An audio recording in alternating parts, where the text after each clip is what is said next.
Yes, brothers and sisters, this is Mega Comrade broadcasting live from Dallas, Texas, United States. Today's date is Friday, February 21, 2025 at about 12:07 p.m. here in Dallas, Texas, United States Central Time. First of all, I want to thank God Almighty for making it possible for us to be alive today. Brothers and sisters, the day everyone have been waiting for is finally here. We're going to be having our impeccable Chief of Staff, Dr. Tony OSAIGBOVO Iyoha, in our studio in about few minutes or so. So first of all, I need everyone to do the needful. Go ahead and share this video.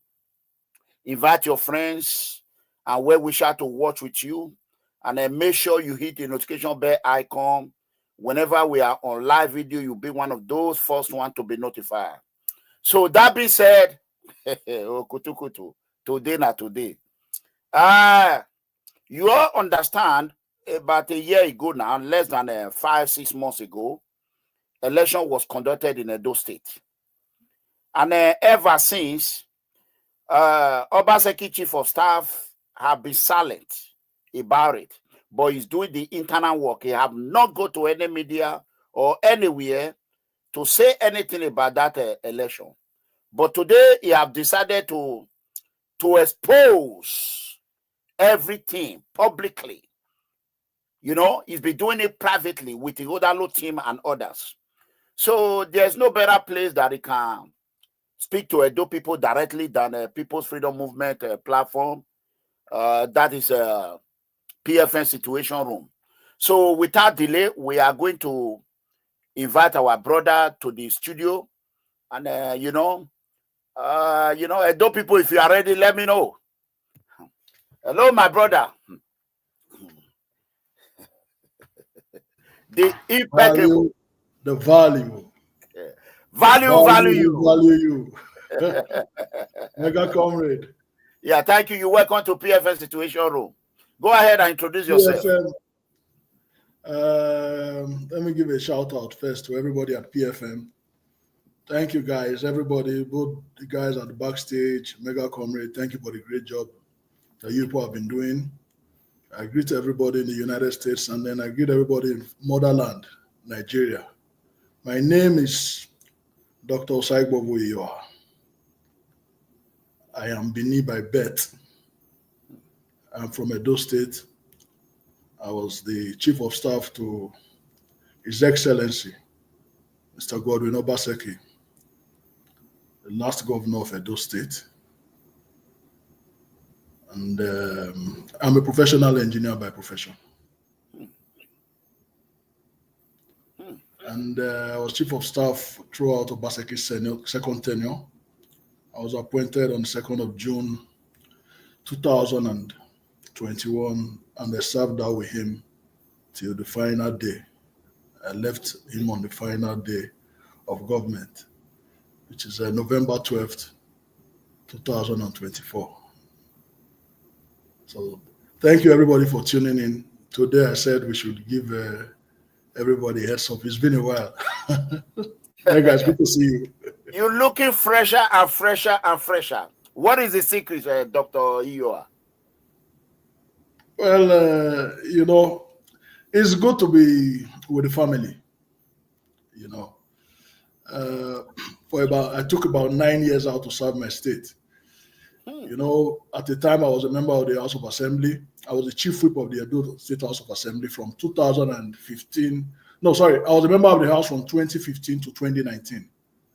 So the last year of my service in the House, I was chief whip in the House of Assembly. From 2019, immediately I left the Assembly, Governor OBASEKI appointed me as his special advisor on political matters, Edo South. So 2019 to 2020, I was a special advisor on political matters. And then immediately we won re-election by God's grace in 2020. I was made Chief of Staff to His Excellency. Wow. It's been 9 years of working I've been in the political scene. So when you're out of it, it gives you this breath of fresh air that you're seeing today, and I'm happy. I don't know if you are in a PFS situation room. Do we have to conduct a DNA if you're actually Dr. There's nothing AI cannot do. Artificial no, it's me. I'm OSAIGBOVO. The great Bovo one. Welcome to PFS situation room, where no stone is going to be left unturned today. Mm-hmm. So let's first of all address the elephant in the room. How is our former governor doing? His Excellency Governor OBASEKI'S. How is he doing? His Excellency is doing well. If I am looking fresh like this, you wonder how he's looking. He's looking. When you don't have this, you have to wake up at any time, or you are expecting this phone call or any phone call. There's no liberty when you are in government. So His Excellency is doing very, very well.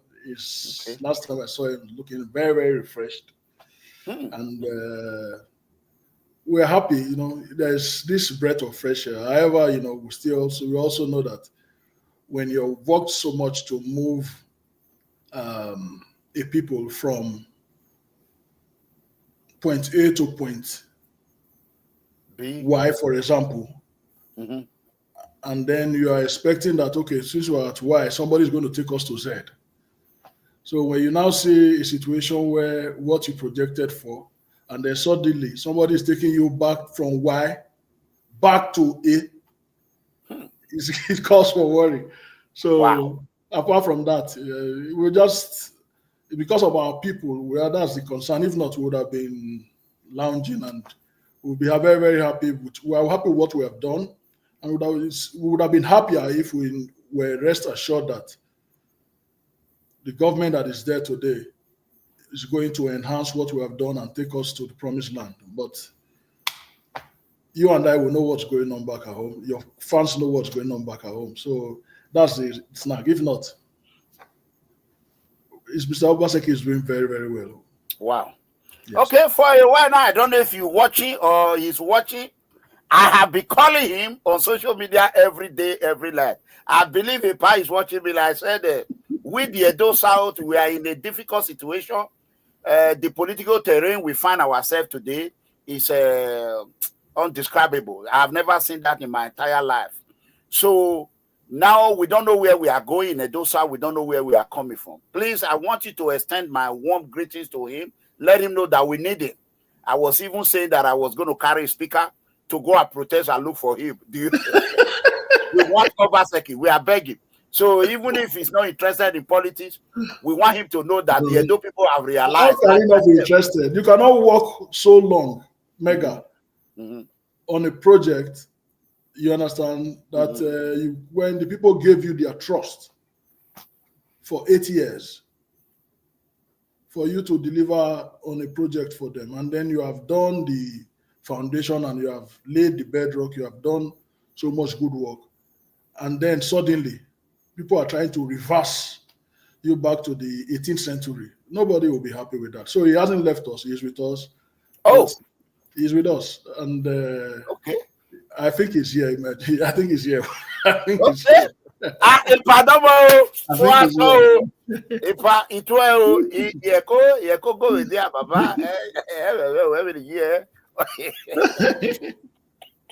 So, okay, that being said, Chief of Staff, I want to first of all thank you. Before we even start, we're going to have a long day today. And I hope you will create time for Benin people. This is the first in the history where Edo Chief of Staff or former Chief of Staff will address Edo in Edo platform. It's a fortunate situation seeing Okpeboro going to Sheung when he have refused to appear in Edo platform. What a shame. And he goes around and said new Edo arising. What is he arising? It's new Shehu arising, new channel TV arising. So thank you. We applaud you. Thank you for everything you did. I remember me coming to Nigeria. I know how much you assist me. You even gave me your own official vehicle. And today is an opportunity for me to express my gratitude in the presence of everyone. I sincerely appreciate all your assistance. Thank you so much. Thank you, Wesi Kakabo Wesi. Thank you, Mega. Thank you, Mega. So let's go. Tell us what happened in September 2024 before we even go on the election. Okay. Thank you, Mega. Just a minute. Thank you very much, Mega. Let me just put this phone on silent. Just give me take your time. Please. So, guys, invite anyone invitable. Let them come and watch right now. We are about 700 people in 10 minutes watching Facebook. We are broadcasting from 4 channels. So let's spread the word of freedom. Go ahead, Chief of Staff. What happened? Thank you, Mega Comrade. Election is just one day, but the date of election is just one day. But there is prelude to election and everything. So I want to start from the time before election.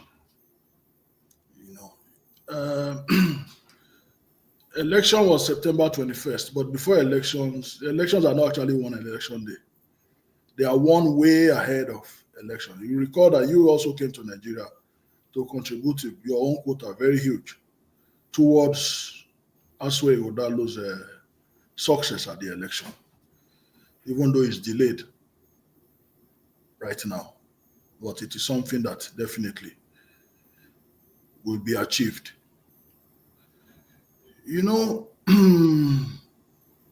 Obaseki did something that will be difficult for a conventional politician to do. Your normal politician cannot do it.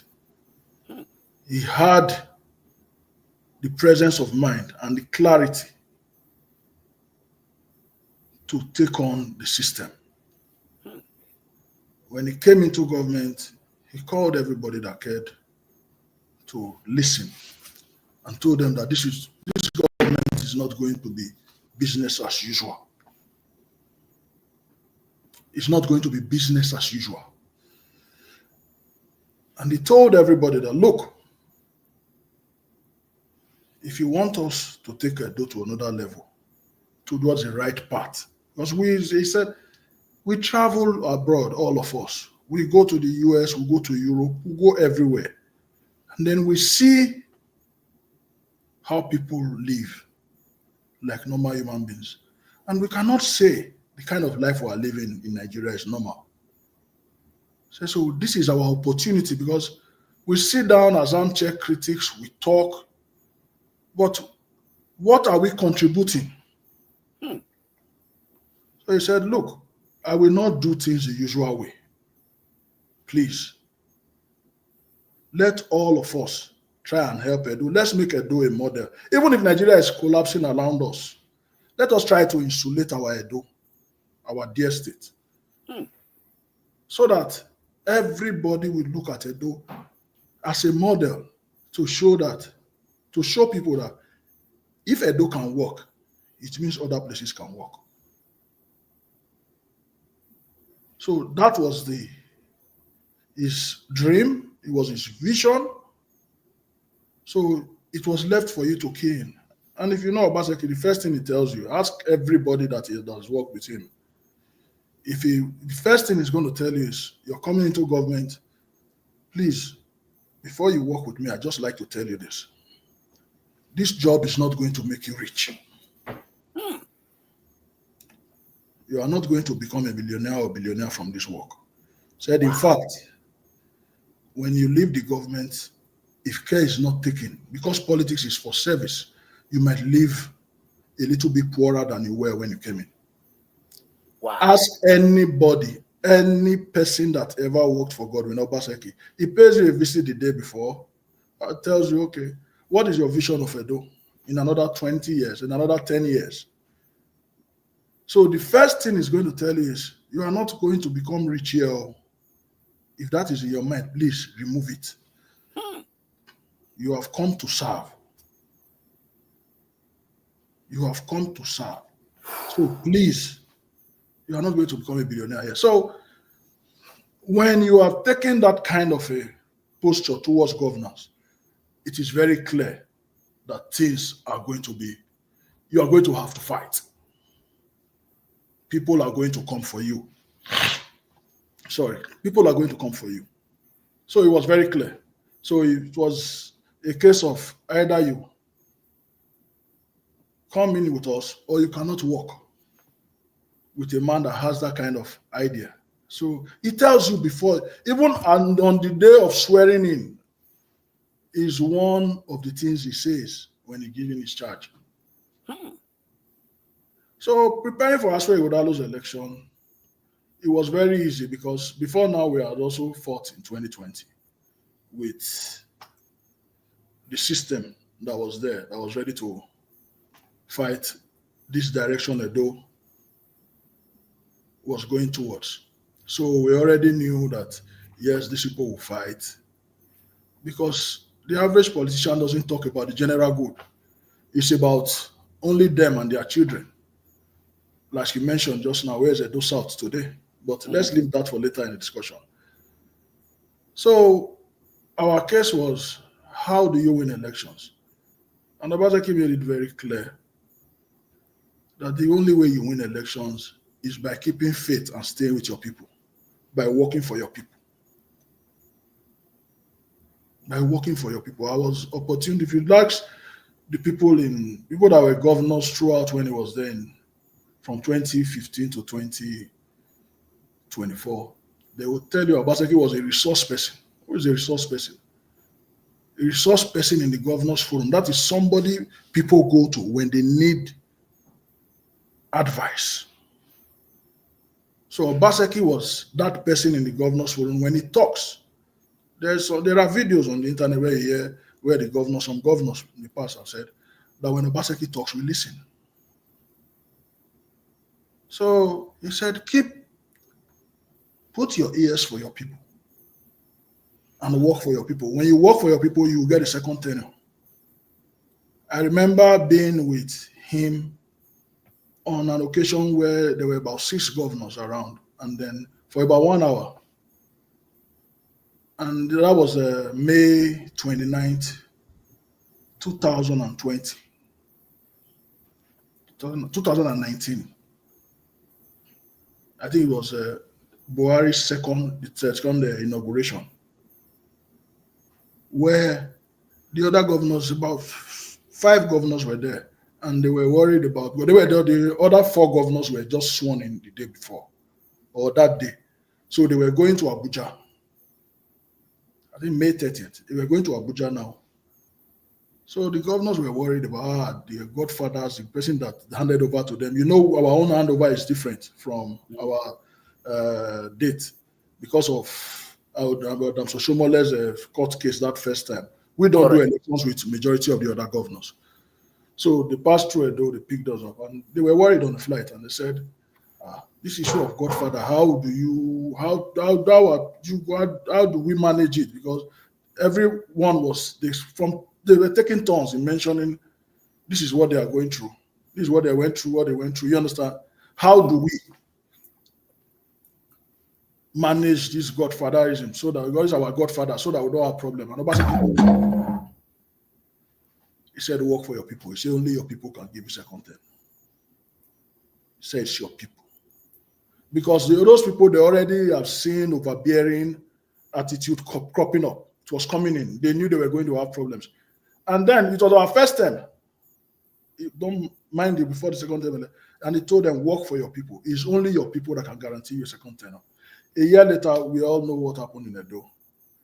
So we already had the template of how to win elections. Obaseki had turned elections, not only him, with his team.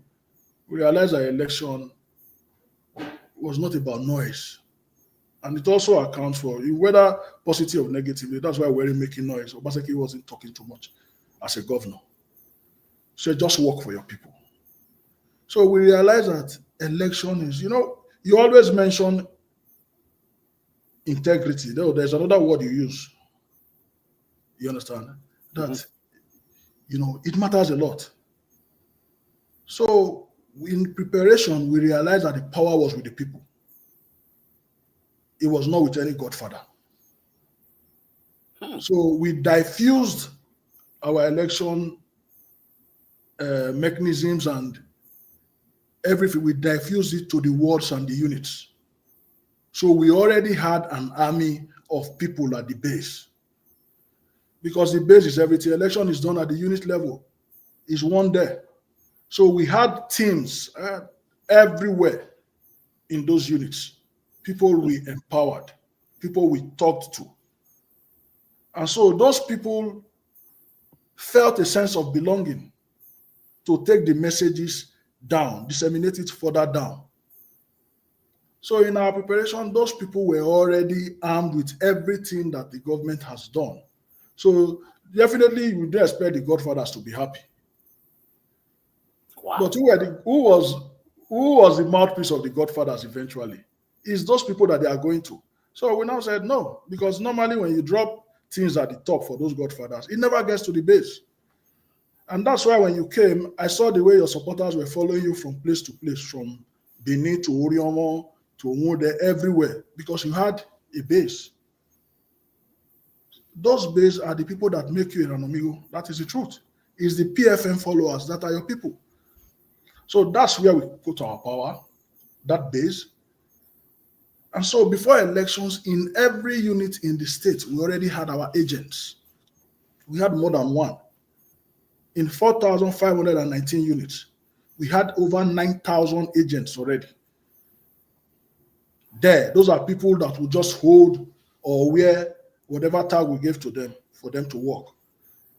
INEC, for the first time, added another criteria for this election, which was they were uploading the names and pictures of every agent for each party that was participating in the election. They did it over 3 months to the election. So for every unit in the state, there were supposed to be 4,519 PDP agents, same number APC, same number Labour, same number for the 16 parties that participated in that election. And it had to be uploaded by the parties. But in Ranomigo, guess what happened? 3 months to the election, or some months to the election, INEC announced, it's a public document, that they only have received about 4,200 PDP agents successfully uploaded. Correct. I was aware. APC could upload only about 1,000. Correct. Then Labour uploaded 400 and something. Those are the numbers that were uploaded. So INEC clearly announced that those are the agents that they recognize. So you see that in APC not bringing enough people to court, those people could not have presented themselves in court. Because if you were not among those people that were uploaded, you were not recognized to have been an agent or to have worked in that election. So for people that went to election and then you could not upload or register up to 30%, just 30% of your agents, were those people ready for elections? They weren't ready. PDP uploaded over 90%. APC couldn't upload 30%. Only 1,000 plus that they could upload. Not to talk of Labour. I don't think they even participated. They came with an ulterior motive for that election. We will discuss that on a later date. So we were prepared for this election. We had, our people went to trainings and all that. While the other party, APC, what were they talking about? They were talking about federal might. It's the only thing they said throughout. And when you came, you attested to it. As soon as this is your party, you know they are not ready for election. They only want to write this result. You know that. You understand? You said it openly. You did not hide it. And eventually, how can you be going to an election? The only thing you say is that we will write it. Mark boy, we are going to write the result. We are going to write it. It was the only thing they were saying. So we saw it before the elections. We saw what happened at the airport. where till tomorrow, not one APC person, the whole videos, the whole photographs, everything, it's a public document. We put it in 3 Nigerian newspapers. It was on TV, and they sent everything to the police in Abuja and everything. Till tomorrow, no APC member, not one, including those in the pictures and the video, have been called to come and write, or even arrested, just to come and write. They are the people in the video. Whatever happened there, they were the people that were there. Wow. You saw it, and from that day, July 19th or so, there was state capture. We saw the police arresting PDP leaders and members.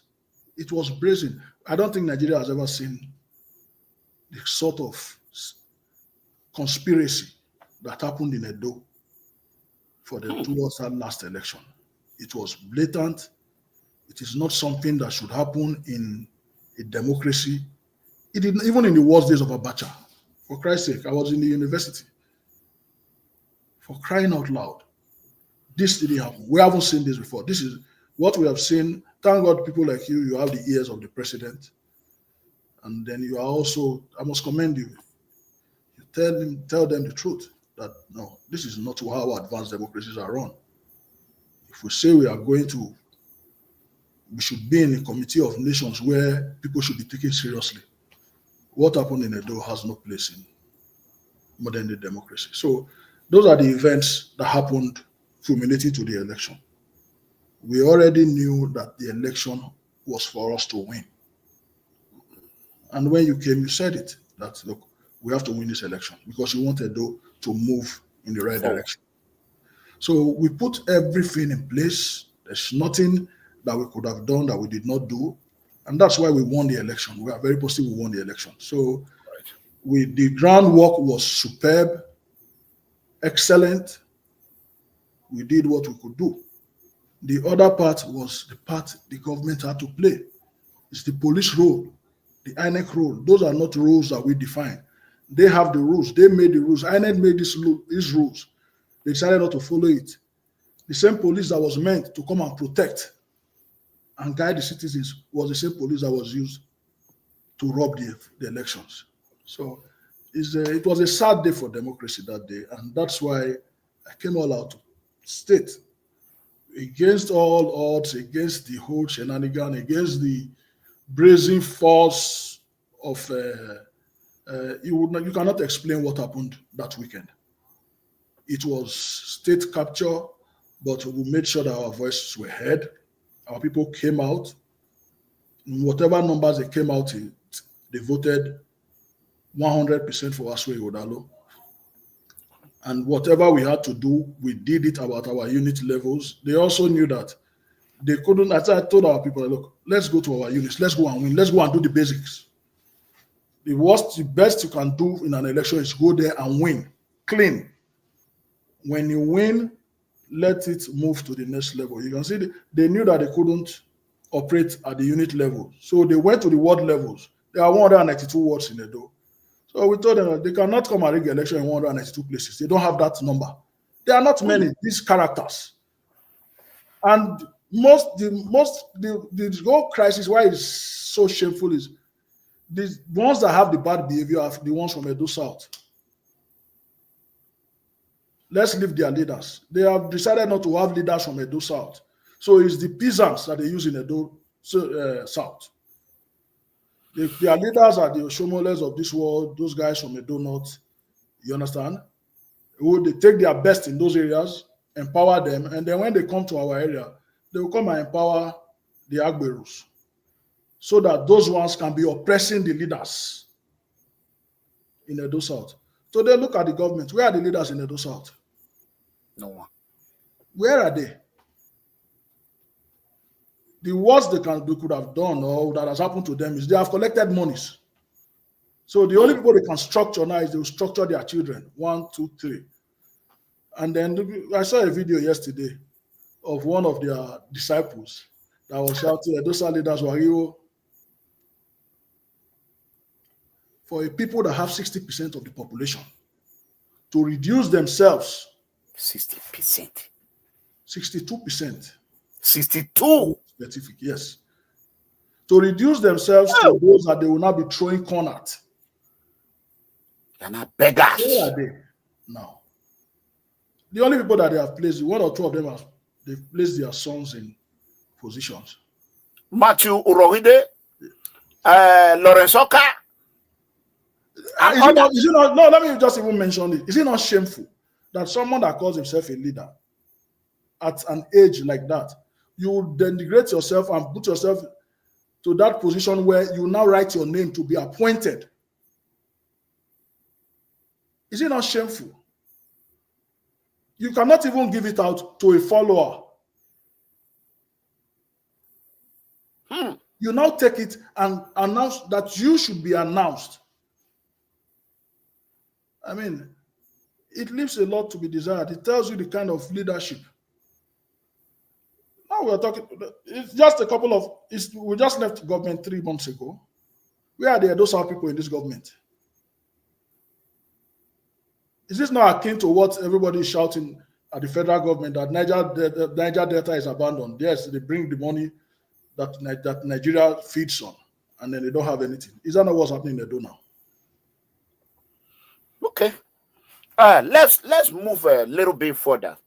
You use one English. You said before the election, Edo State was already captured by the security agency, to be precise, by the police.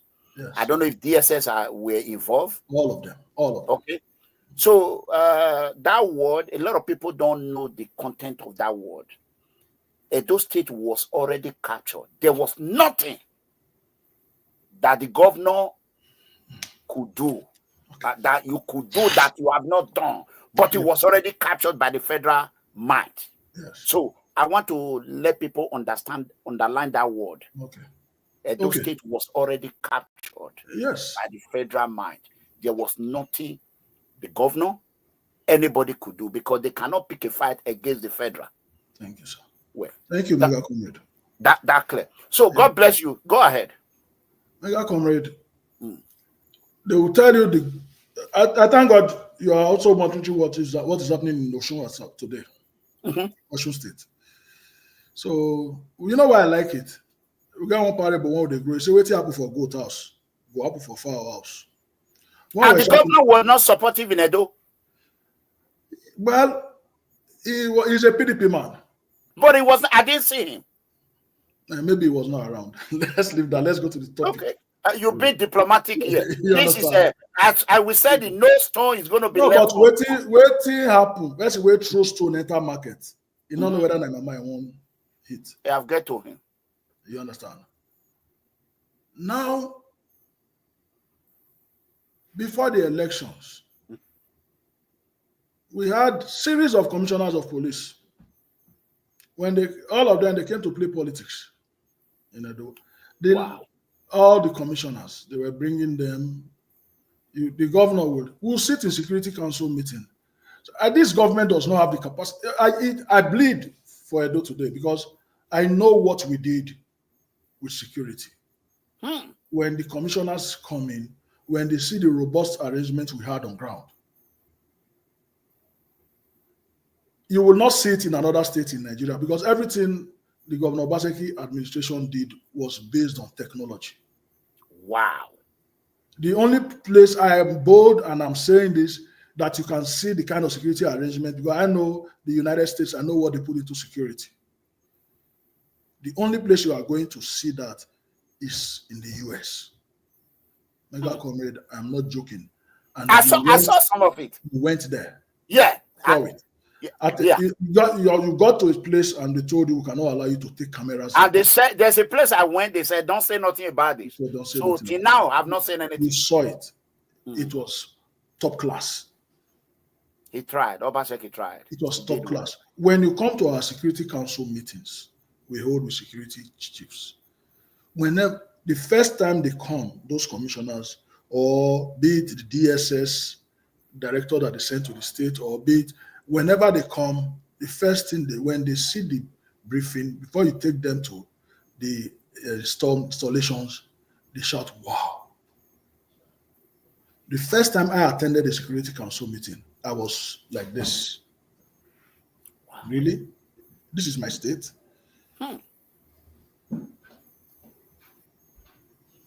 From government house, from the governor's laptop, he sees what's going on in Ikpoba River. I saw it. You saw it. I saw it. From the location, we were watching Upper Sakmoba, watching Oluku everywhere. People, everything. That's why we have such footage that we showed of what happened at the airport. We see it. They are there now. The new government. Now they know why we had those details, and we caught them in their acts. Those clashes that took place at the airport when the police officer was. They have the videos. It was sent to the Inspector General of Police.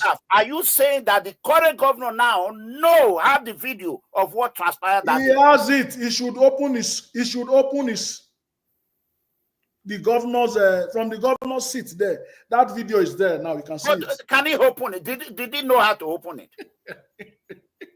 Hey, what? Yeah. You understand that? I can open it. Okay. But he should bring somebody who will open it for him. It's there. The whole world is hearing. The whole world is hearing. Okpeboro have evidence of what happened at the airport, how the police officer was murdered. It's in his desk. He should touch the that desk there. I will know your back. I bought in already.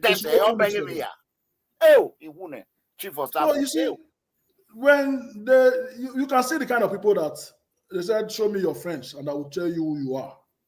That are around him. So they would have thought that they were dealing with people of their own kind of psyche, intelligence. But they've forgotten that we were together. Have you forgotten that we're in the APC? So we know their capacity. So you don't expect us not to beat them to their game. So before they move, we are 10 steps ahead.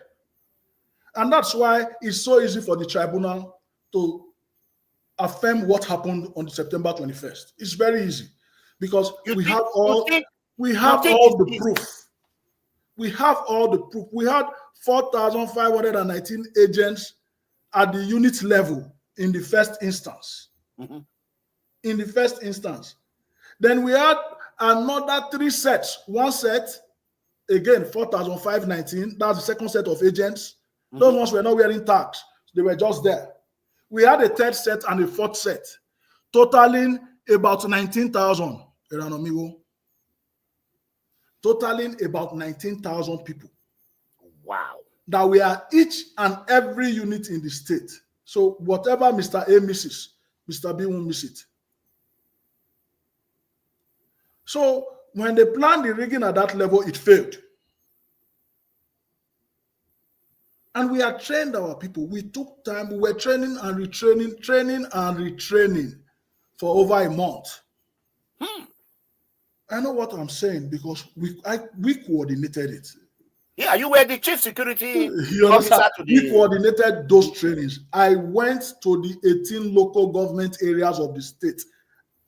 Different from Aswe Rodalo's campaign.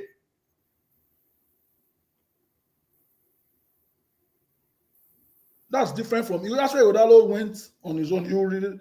If you think back now, you realize that we, members of Godwin OBASEKI'S ESCO, we did not join the campaign on time for deliberate reasons. Because the governor said, you people are public officers. So they don't say you are using government facilities or not to run. So you people stay away. Let them run the campaign. Yes, we were working as an advisory level and all that. We allowed them to do their own.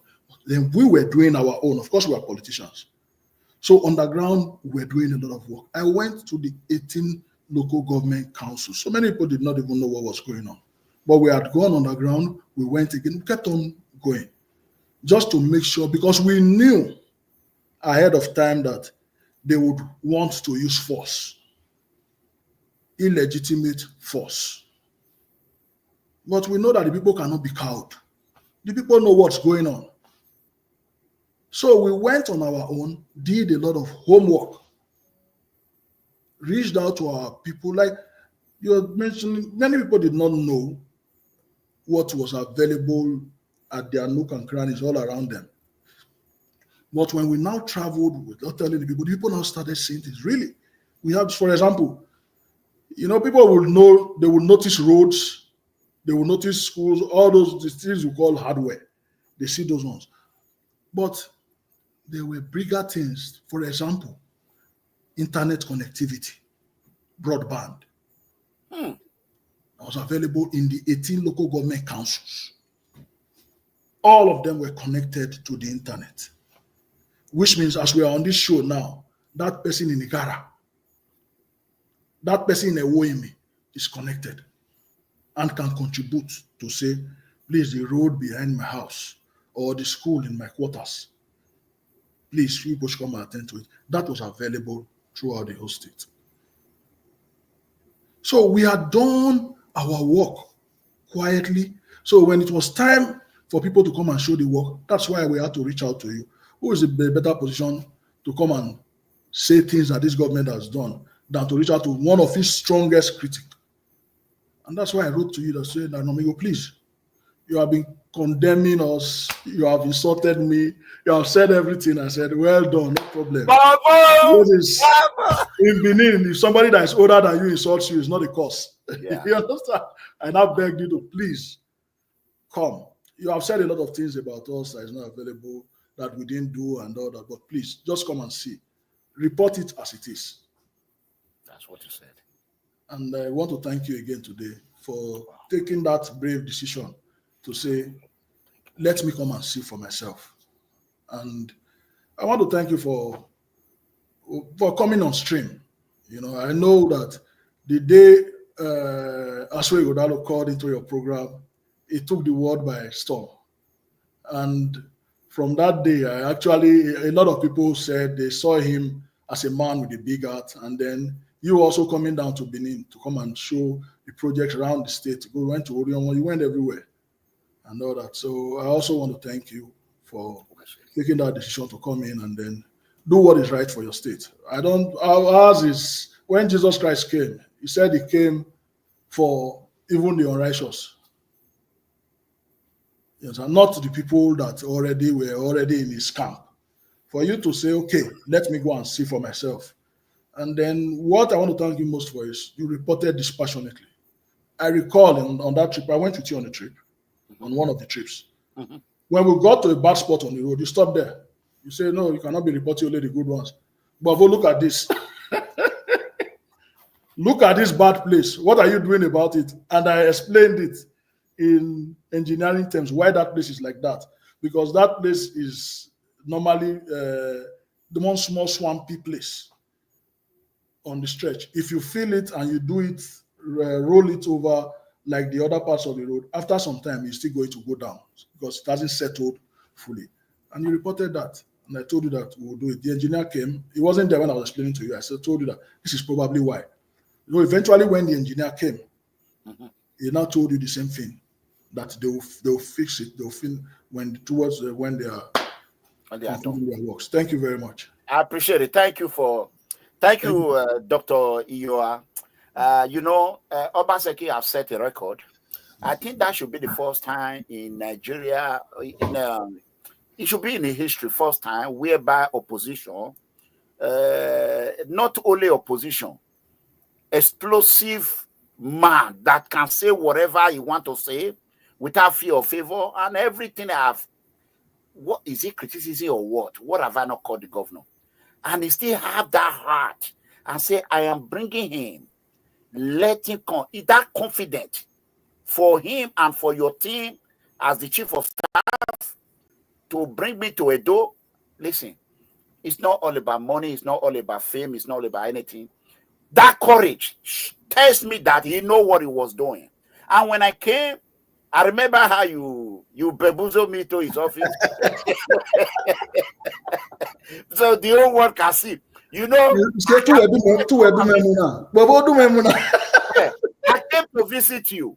You said, we don't mean my office is there. From there, we will say, let's go and sign this paper. Before I know, drop your phone. Here's the governor. That's Bovo. So You are smart. You were shocked. So, and I'm happy that you are one of Edo illustrious son, a rising star. Before we move to another, I want to appeal to you. Someone like you, like Ifalu Yesibo, I believe you know him. Oh, He's great guy. Yeah, Great guy. he's a good guy. Great guy. And people like that is why I still have hope today. When I see you, I see him and some other who have compromised their integrity for money or appointment. It gives me hope. But fortunately, a lot of them, we have lost them in the Edo South. I will use this medium to appeal to you. I know you are look at you, look at how fresh you are in Canada. So when I saw you, BD, people will say, Bovo is older than Ralobigo. Look at me. You know you big and everything. But I want to tell you, Osalobo Adebawe, let me speak my language. Yes, The respect you have for me, my children, my friends, my well-wisher, please, everybody should help me to appreciate him. It shows that money did not change him. Power did not change him. Influence did not change him. God have already installed wisdom of tolerance, acceptances. Above all, wisdom of communication in you. Please don't leave Edo South alone. Esima, tell the governor that we need him. I am the one that criticized him for many years. I'm now also telling him that everything that we did was the fault of the people that were not competent to showcase his work. It wasn't my fault. I won't take blame for it. So it was the internal and external media who were supposed to showcase the work of the governor. They did not do. They failed. So Obaseki himself did not fail. His media team failed him. So let's move forward. Thank you. I appreciate it. Let's move forward. Now, we know what happened as an APC independent man. I came to Edo and I let you all know. I told you all, what I can do, I will do it. But that this election is going to be written by my party. I did not hide it. Yes, very true. I told the governor. I told her. I said, if the only thing you have to do now, you go and secure, protect, stop them from not writing it. Leave me with the publicity. I did my work. Later, some of them that ran away later came back when they saw Igodalo became popular. Thanks to you. So now, Governor Noega said Obaseki. I always use one word, but you have already explained it. I would have go explosive today. I would have said, I said, Shomule hand over to Obaseki. Obaseki could not hand over to Igodalo. I was very upset with that. But when you explain that the state was already captured, that quench everything that I've been saying, argument and others. One, I saw you on the TV during the when they were tallying the vote. I saw a lot of things that you did. Before we move further, can you tell us today the reason why most of the things, according to what we are hearing, that most of the things Obaseki and as a chief of staff, Obaseki administration, what you have put in place, as we speak, most of them are no longer functioning. Do you know why? Is it because there is no people in APC that can operate it? Or can you enlighten or educate us about that? Because we are hearing on this on Ahima, this is not working again, and that is not working again. What is the secret? Did Obaseki have a code? Thank you, Mega. Mega, I will let me start one by one, sector by sector. You know, when you want to go into a project, I'm an engineer, sorry, let me just start bringing. When you want to go into a project, there's what we call mission and vision. Governance is a project. And one of the reasons why government has been failing across Nigeria is people have decided to treat government as, you know, when we're growing up, in the government, Correct. Because when the people go and vote for you, everything, they come out with everything, their head and everything, to say yes. That dream that they have, that they see in that they couldn't achieve, that they see in their children, this man can help us achieve it. So by the time Mr. A, who was running Company A before he now became governor, he now decides to run the government, not the way he's running his company to succeed, because there is no ownership. You understand? There is no ownership. They don't take ownership of what they are doing or what they have come to do or what they were voted for to come and do. There's a problem. There's a disconnect. Because it's just like the hiring your MD of your company. It's the same thing when you want to choose the leader that is going to lead a people, Edo people. It's like hiring the MD of your company, people's PFM. Who would you go for? Are you going to go and recruit Jared Tenebe, or you will recruit the best person in the room? The best person in the room. That is where the first problem comes from. You understand? Look at, I will take just one example, quick one. Look at the caliber of people we put in the governing council of Edo University, Ekpoma. Okay. The professors we have, this is an institution that is going to train the people that will, by God's grace, lead Edo or lead Nigeria tomorrow, a university. I attended that university for my first degree. I know what I met. And I know the kind of people that were running the university. If you go to the people that were appointed for that governing council, you will not see a politician there. You will see professors, the best professors, not only in Nigeria, in the world.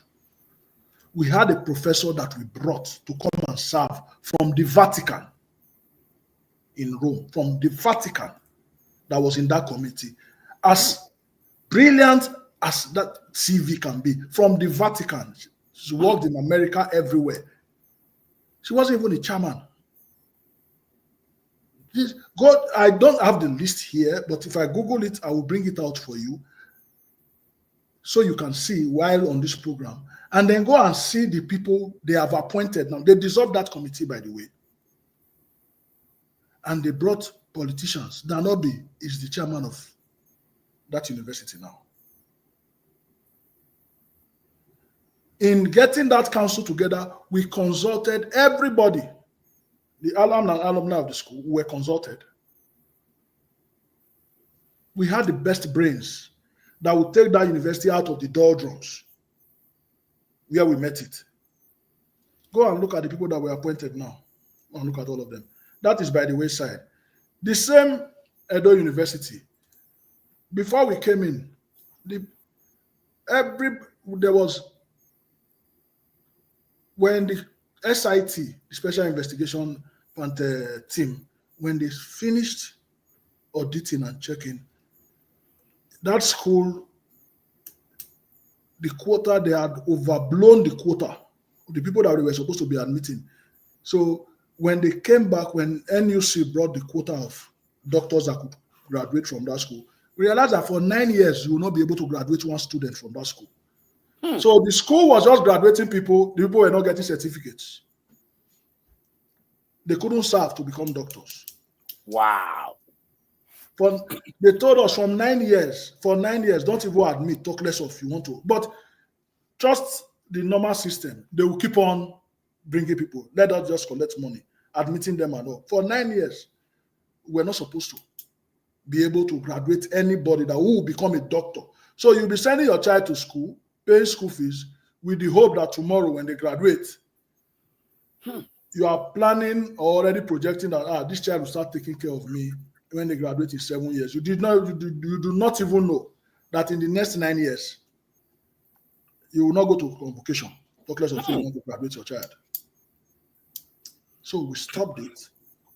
You see some of the politics they were playing. I'm just trying to tell you the things we had to grapple with as a government that was going to stay firm with decisions. You understand? That is on another level. But thank God, in the last couple of years when we were there, we were able to look for affiliations with other schools and all that, so that these students, we could bring them out, let them finish their clinicals and all that, and then become graduates. That is on another level. C of O.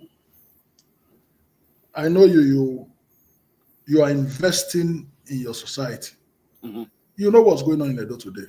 Correct. If you see Godwin Obaseki, when he came to the office, I told you, I said, look at his hand. He was wearing like a brace. Let me announce, because you won't like it, but I'm going to say it. You know why he's wearing that brace?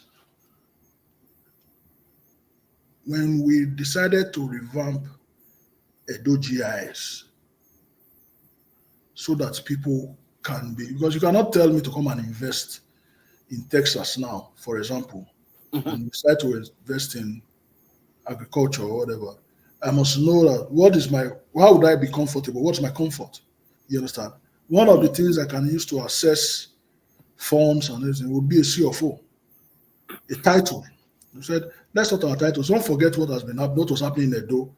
You people, when you're in the diaspora, you send money home, you buy land 5 times. Same land. Correct. From different people. You said, no, this must stop. People will not have confidence to come and invest in your state without security, which was why we set up the security force. And then that comfort to know that when they put their $1 here, they are not going to spend another $1 to secure that one. They know that they have spent on it. So we said, okay, let's go for the C of O's. That's another way to drive revenue for the state. Obaseki signs thousands of C of O's daily. I don't have it readily available, but in the course of this program, I will tell you how many C of O's Obaseki signed. He signs C of O's on the plane anywhere he's going to, because that was a major way we were getting revenue. I don't know whether they have signed anything since we left.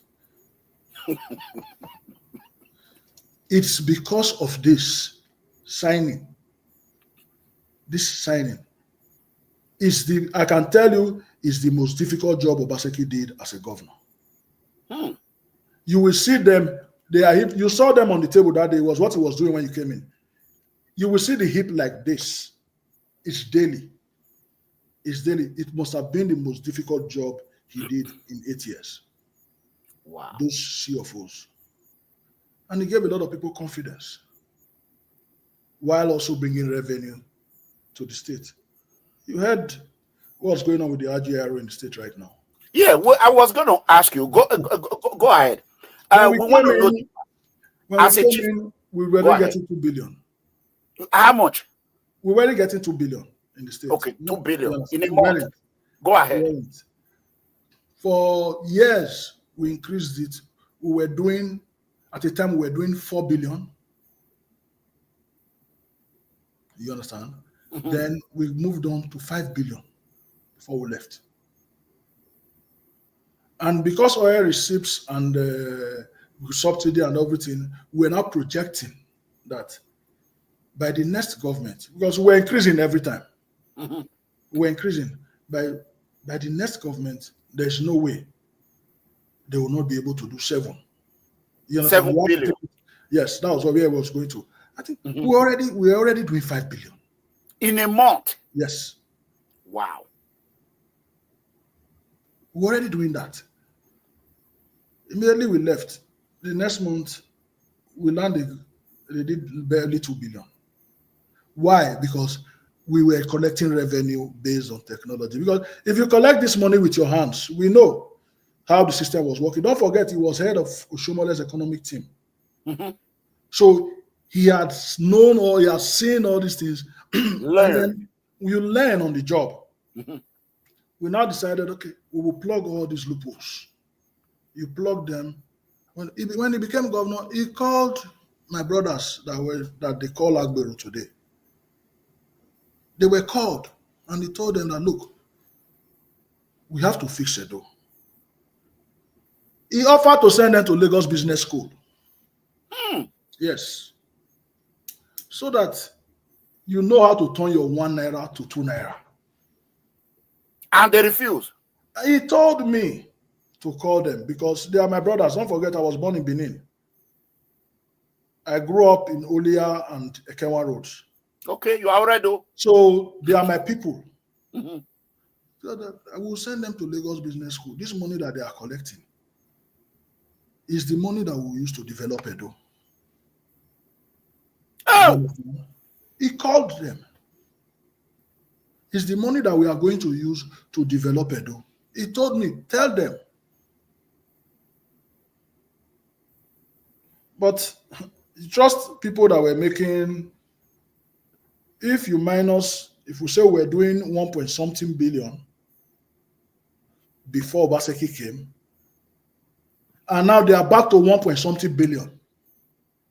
So where was that difference from 5 billion that we were now doing to 1 point something billion? Is that not 3 point something billion? Where was it going to?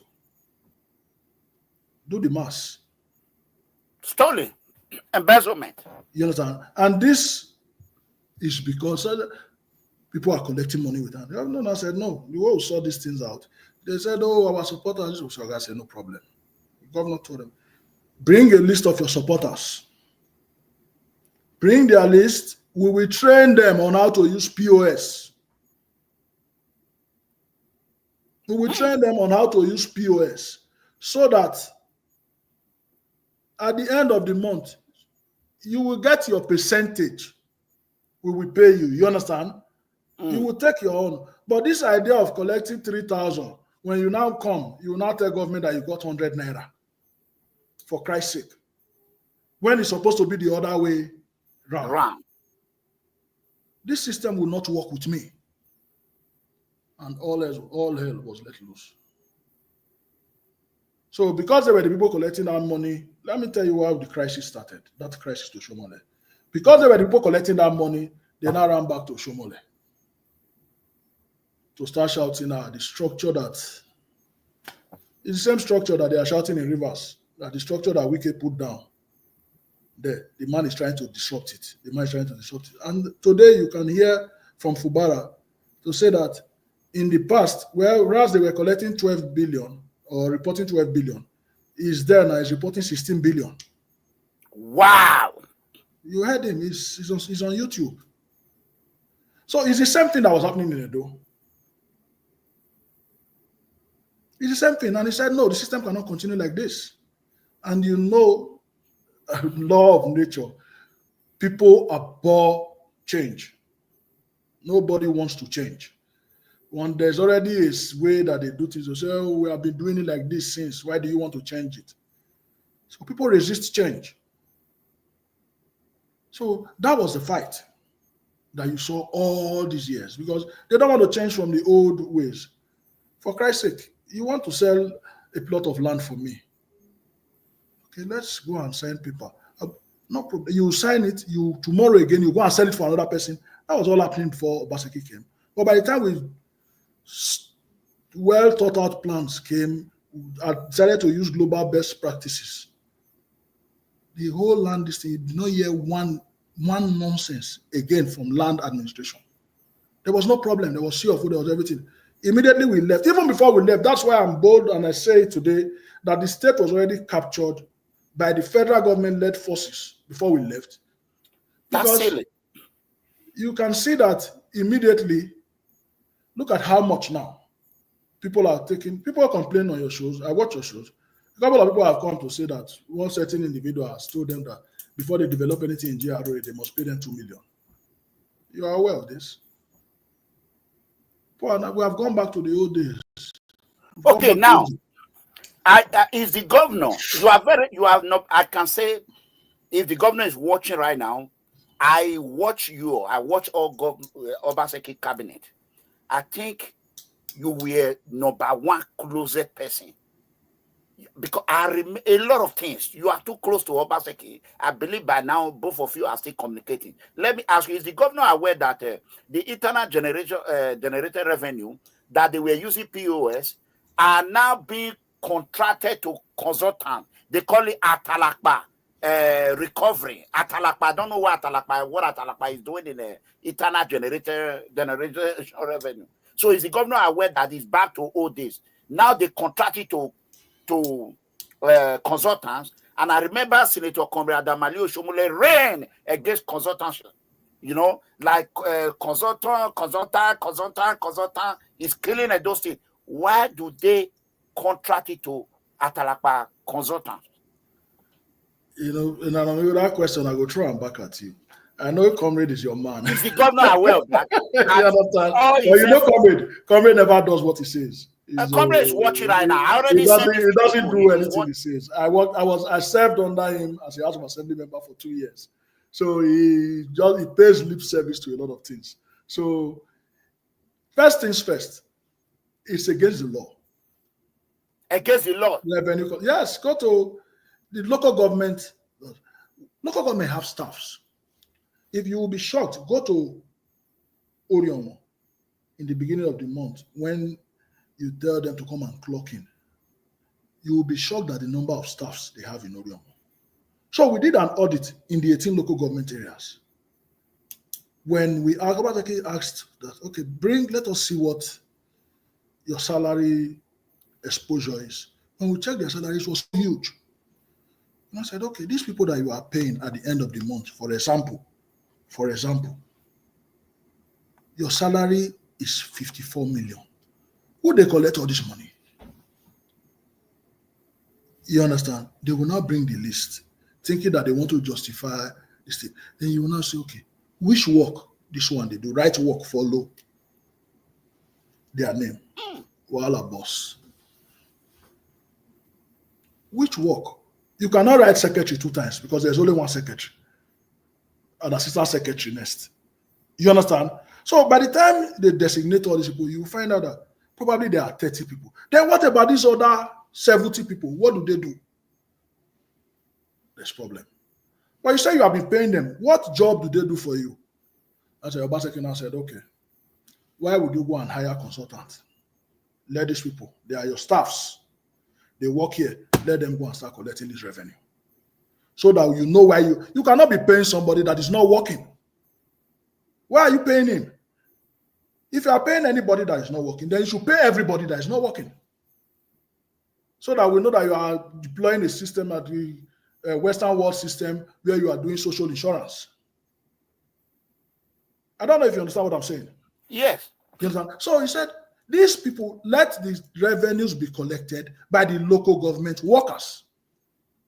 So that we know why you are paying them. We are not asking you to sack them. Don't sack anybody, but let them work for their money. And they were using POS. Those are the people we trained. Direct to the government account. We trained them, they were collecting their monies directly to government. And that is what is not in place today. That is why they are not seeing those monies, because those same characters, they are the people that have been put in these positions today. So basically, those monies now are going Chief of Staff, to those same old places. What you are telling us now, basically, Edo State is bleeding almost 4 billion every month now, 3 to 4 billion out of the system. It's terrible. Hey. It's very simple, comrade, mega comrade. If you were doing, is your followership now? You understand? If suddenly your yesterday's show, you had 10,000 followers, listeners, viewers. We have 1,600 right now. You did it the same 2 days ago, 3 days ago, 4 days ago, you were doing 5,000. And then suddenly, at the same time, right now we are on how many minutes? I was seeing it around here just now. You are just 1 hour old here. At 1 hour yesterday, you were doing 700-800. 700-800. If today you are not doing that 700-800, it means something is wrong. We are in 1,600 now. It's either they are watching Super Bowl or they are watching World Cup final or something. So if there's nothing diverting their attention, it simply means that something is wrong. So if for how many years consistently we could do this amount, X amount, we moved immediately. Immediately OBASEKI came in, he called the revenue people, look, if you know you can't do this, You people should please give us space. This is the money we are going to use to develop the state. If you can't do it, please leave. I will find people that will do it. Okay, Chief Dr. Iyoha, before we go to election manipulation, because there's a lot of revolution that is going to take place today, what people have not seen before, you have seen it maybe one way or the other, oversight, you did not really pay attention to it. Dr. Iyoha is going to break down everything because he was the campaign security chief officer. So he knows the in and out of what happened. He was the returning officer of PDP, and that's where he for returning officer of PDP. Yes. Okay, you know, state returning officer. Only before one. Before we go to the election, yes, Governor OBASEKI'S was going through a lot before his departure. Yeah. As a chief of staff, what can you tell us where OBASEKI'S administration failed to promote his agenda or his accomplishment, whereby everything he did concerning Edo, nobody want to hear it?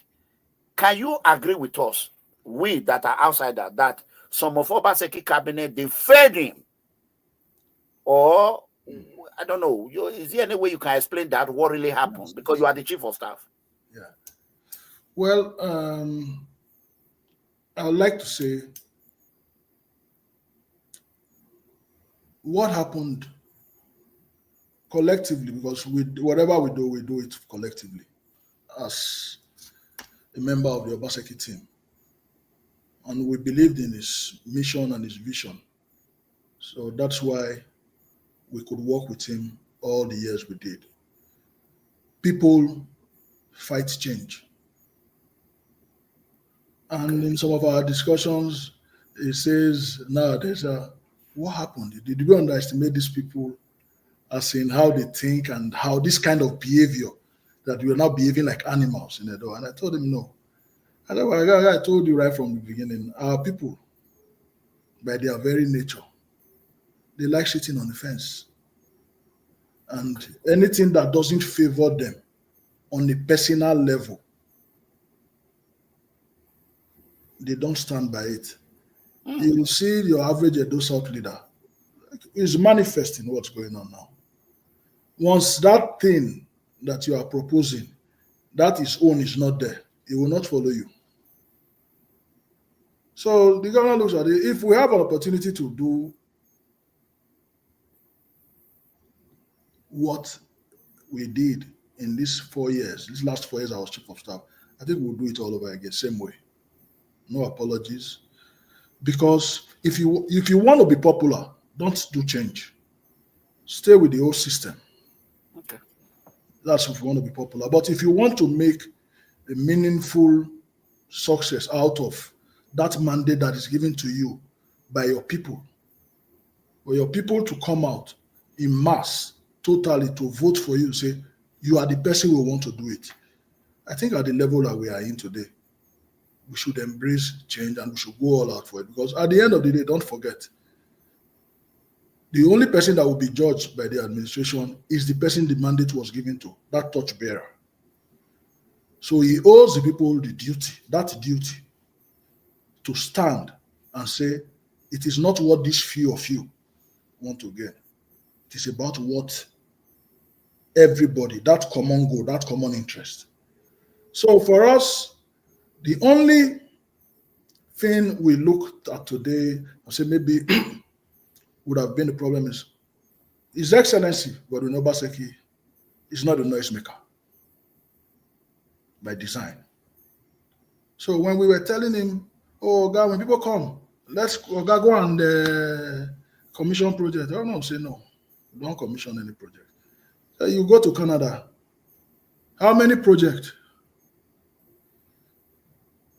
Have you seen the governor, Doug Ford, from Ontario commission? How many projects have you seen Donald Trump go and commission, or Joe Biden? So that we are here right now doesn't mean that this is where we are supposed to be in. We are supposed to channel our people today. I recall before he became governor in 2016, He came to my house. The governor? Yes. When he came to my house, he saw my house. He said, "Bovo, how are you? This is your house, a very nice place." He said, "What are you doing with this big house?" And I said, "Okay, me, you know, I'm an accidental politician." I said, "So I built this house when I was a contractor. That time, don't forget, before I became a governor, I was already a House of Assembly member." I said, "You know our people." I said, "I built it like this before because say your family is not here, you know. So what are you doing with this big house?" And I said, "Okay, I just built it." But I said, "Okay, my family." I said, "How many times will they come? Or do they come? So what do you need this big house for?" I said, "Okay, I built it before I became into politics so that tomorrow, for example, I want to build a house. They will not say now government money, now you still build them." I said, "You know how our people think." He said, "Bobo, we have to work together and change that mentality." He said, "We must change that mentality." So you don't need such a big house. And I saw reasons with him. The same way he tells you, like I said before you join my government, he will tell you, you are not going to be rich here. If you want to be rich, man. You understand? So by nature, he's not a noisemaker. The only thing I think is probably, like I say it came before his time. But really, are we in 2025? We will say it came before his time. That is not true. It's because of the kind of Nigeria that we are in. It's like that person when you send your child to school, every day they carry 30 out of 31, 29 out of 31. Our primary school result that time now. So the day where that pikin go carry 10, mama will keep foul. He will say pikin don't carry first. That's true. So it's the kind of situation we're in because really, those are not things we should be celebrating at this age. A governor will go and start commissioning boreholes and all those things so that you did road. That's why the people voted for you. So he did not want that. But later, because of the kind of leadership that we have today in the state and the kind of behavior that you see around him with don't mind them, this one, the best governor so far. This is a man that has not laid one foundation ceremony, not block. And somebody is shouting, best governor, this, that. So you see, those are those kind of characters that now, you start thinking, oh, we are a backward people. They used to call Edo the ancient city. Because of ancient city, nobody was doing anything. But no, how can we be an ancient city in 2025? So for us as a government, it was our policy not to make too much noise. It was our policy to say, let the work we have done speak for us. But because of this visionless, this spineless, and this listless group of persons, all with federal government behind them, that has now dropped the ball for us to think that the government. When I see you, every time you talk about the communication, there was no communication. We wanted the people who these projects were done for to be the people that commission the project, to be the people that talk for the project. You see, so many times we went to commission some projects. What was the commissioning we're even doing? We just tell the people that, look, these street lights that you see here is for you, it's not for Obaseki. Now you can trade at night. Normally you'll be running home so that they don't steal your money at Ring Road at 5:30, 6 p.m. Everybody's going on. But with the lights, people were trading overnight. We saw people on Stadium Road, on Ekenwa Road, in Olia and all that. You see those children. They bring their books out. They read on top of the gutter. On the sidewalk, they'll bring their books. The lights were shining so bright on Stadium Road when we put the Stadium Road street lights. The landlords had to come, reach out to us in government to say, even the lights is shining into their bedroom. They can't sleep at night. So we had to go and reduce the wattage and send those to Ring Road. So, the ripple effect, commerce, education, and everything that only just those street lights. The children could read, even when NEPA doesn't give them light, because don't forget the street lights are powered by Oshomo. The private. I saw it. the electricity that would Obaseki brought in to Edo. Okay. You understand? Then it also stopped crime. So for us as a government, we did what we had to do. It was just that the president that is there now said that he had a covenant with them to give Edo to them. And we are watching the judiciary because it's clear. Talking of the judiciary, before we go there, you know, we have not opened our line. People are going to call, they'll be writing it, they're going to call, they're going to ask questions. I believe you have enough time for Edo people. Please, yes, please create time. Yeah. So, I am for your service today, Edo service, so I can stay as long as you want. Okay. Do you think it was a wrong strategy for Obaseki to guide and secure Edo money, for not allowing people to penetrate into Edo Treasury that have turned people against him, thinking that Obaseki is inheriting himself alone, eating alone, not spreading the wealth. So a lot of people, you know how Nigeria works. Corruption is in Nigeria, even in America. But it's just that it's too much in Nigeria. Do you think that strategy backfire on Obaseki administration by two? I don't know how to put it.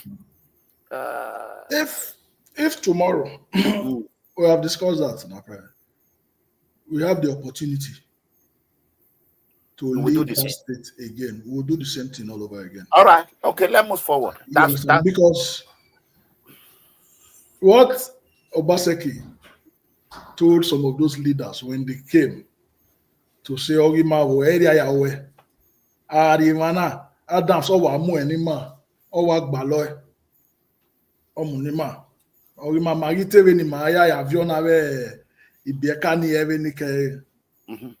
Obaseki, in one of his parables, said, this money, Edo does not have money. Don't look at Edo as Delta or Rivers or those other states. So, if there is 1,000 naira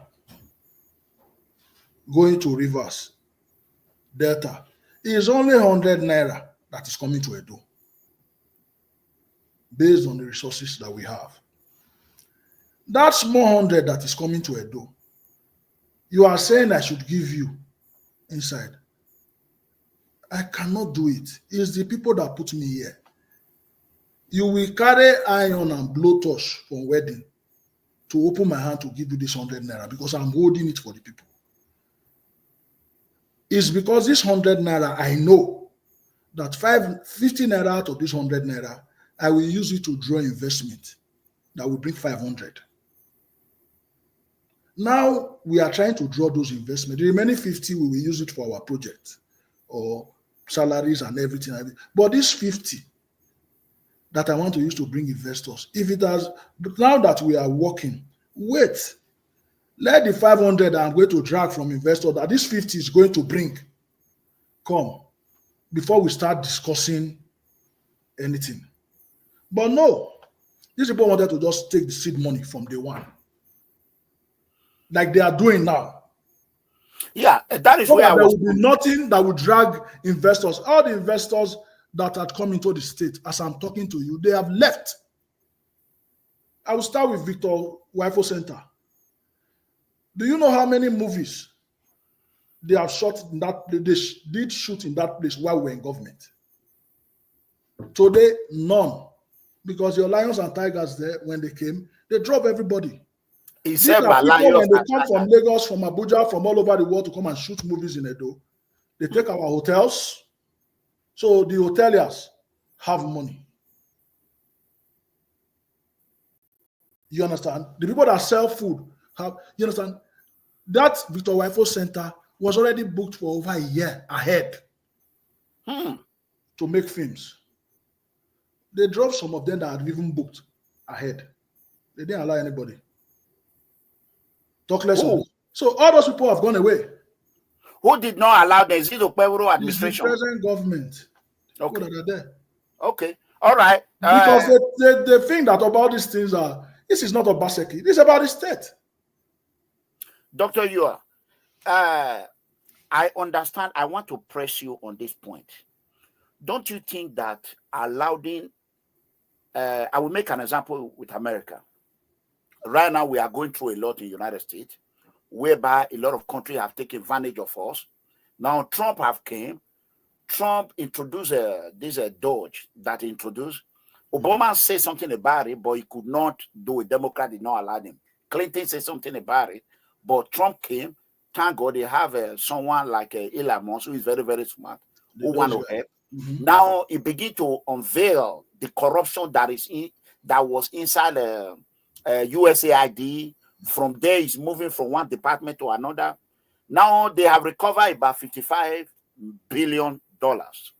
Okay, those $55 billion. The reason why I keep emphasizing on this question, you can see Osho, no matter what you call Senator Comrade Adamali Oshomole, he's still as more popular than Lucky Minedion, than any Edo governor allowed today. Obaseki is popular in a different way. Okay, why? If America can think, yesterday, 2 days ago, they brought a plan. They said this money that they recover, they want to share 20% out of that money to the taxpayer, whereby everybody will benefit for what is coming into our treasury. So if America can practice, that is another way of bribing the voters. And you know what I'm saying? So I overheard it on Fast News that if Trump can do this, that will capture the independence, which we are come from. Independent Democrat, that's what I am. It will capture independent. As my wife was working here, I said they're going to share $5,000 to 100 and something million Americans. And you are saying that if the government was giving to Obaseki again, it will repeat the same thing. Don't you think that strategy, Nigeria have not grown? Our people have not grown to that level where they have to tight their stomach, where Osho can just come and share 30%. Then Governor Obaseki will say, no, it's Edo money. You know how Nigeria, how it is. So, let me quickly come in. You know, Donald Trump is good at you. As when you mention his name, you mention Oshomole too. There are people that they are more noise than they don't do what they say. You understand? They don't do what they say.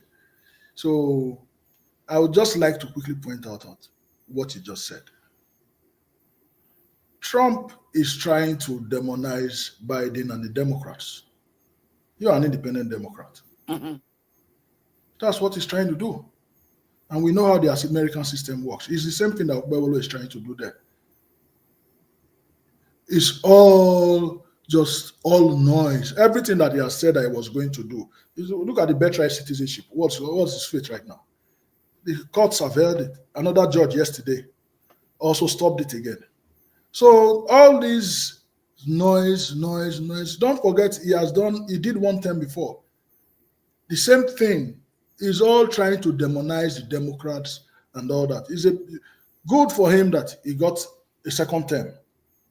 Okay. But don't also forget that when Oshomole came out with all these things that you're saying, that Obaseki held the Treasury, the people that they say empty vessels make the loudest noise.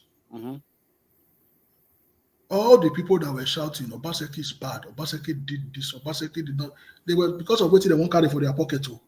When it got to election in 2020, did you see you saw the support? Well, he was voted for 100%. And it also translates to what happened in this election.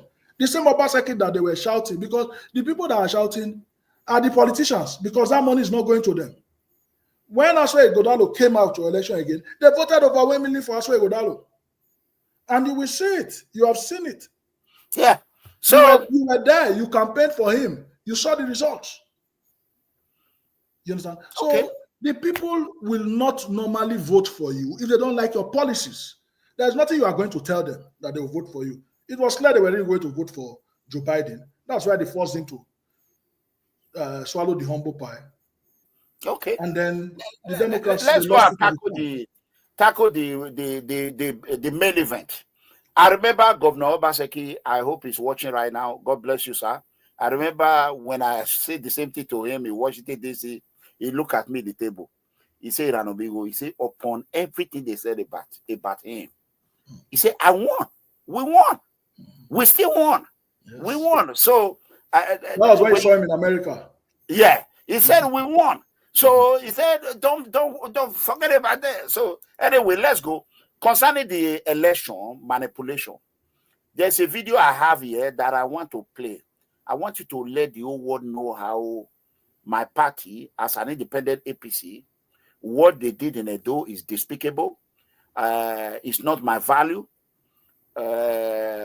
Unfortunately, the president of our country in Nigeria today has supported him, Tinubu, which I still intend to support him because according they said the gentleman agreement, 8 years in Southern, 8 years in Northern Nigeria. So that is it on that one. There's a video I want to play here. How this INEC help APC.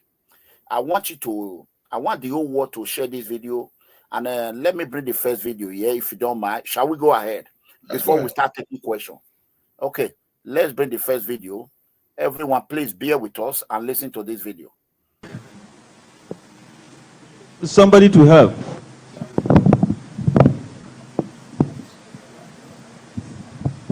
Vote inflation. Good morning, everybody.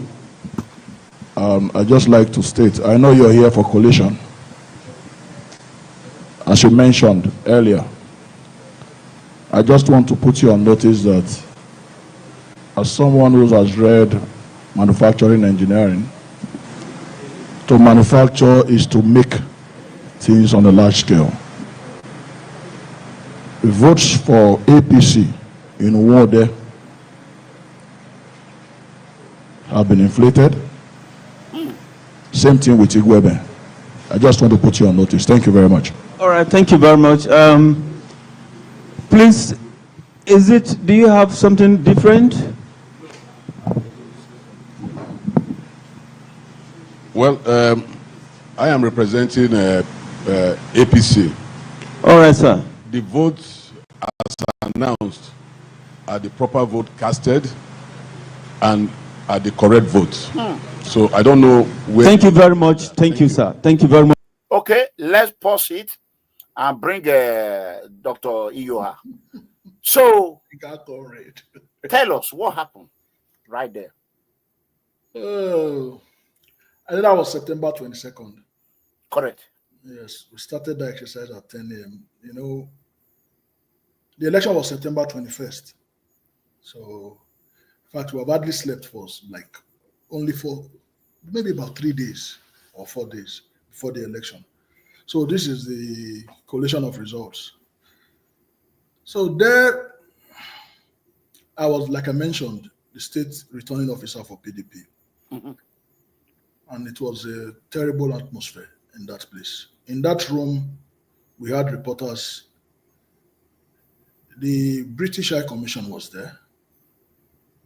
The United States Embassy was there. The European Union had representatives there and everybody. So it was at the collation of results. Outside, I can't tell you, you can't imagine what happened outside. Remember for the Edo election, they deployed 33,000 policemen. 33,000 police personnel. They were all outside because they had returned with results from all the local government areas and all the units. Everybody was outside there. The only sane place in that environment for a distance of about 500 meters to 750 meters was full of police and soldiers. I was the only PDP member in that whole environment. Outside, we had the APC talks and every other. It was terrible what was going on outside. in this whole horde, this crowd, listen, I was the only PDP members in that whole environment. I was the only member. And I felt that it was also an opportunity for them to hear everything that happened on the 21st of September. All those results that came there, including the one from my local government, they were being, that's why I mentioned manufacturing. I have a PhD in engineering. PhD. You understand? Those votes, they were touching, doing add and delete in another room, in the next building, inside the same compound. And that is the reason why you see that that premises is in Iyoha. Just 100 meters to Ramat Park is Oredo. And you will see that those two results were the last two results that came in. It's that they announced Oredo and Iyoha from 7 p.m. in the evening, after we got there 10 a.m. in the morning. Meanwhile, they have already brought results 3 hours away from Igara, despite bad roads. They have brought results from Esako, all the Esakos, from everywhere, but they could not release Oredo and Iyoha results because they were doing add and delete. They were manufacturing votes, add and delete. Yes, there's a form we call add and delete in university those days. They were deleting and adding new votes so that they will manufacture that result that is being challenged today. So I came out there to tell them that this is what is happening. Those are not the real results. The results that came from the unit is totally different from what they are announcing there. So that was the first time I stood up to challenge, because the first results that they announced were the ones that it's the first one. So sorry?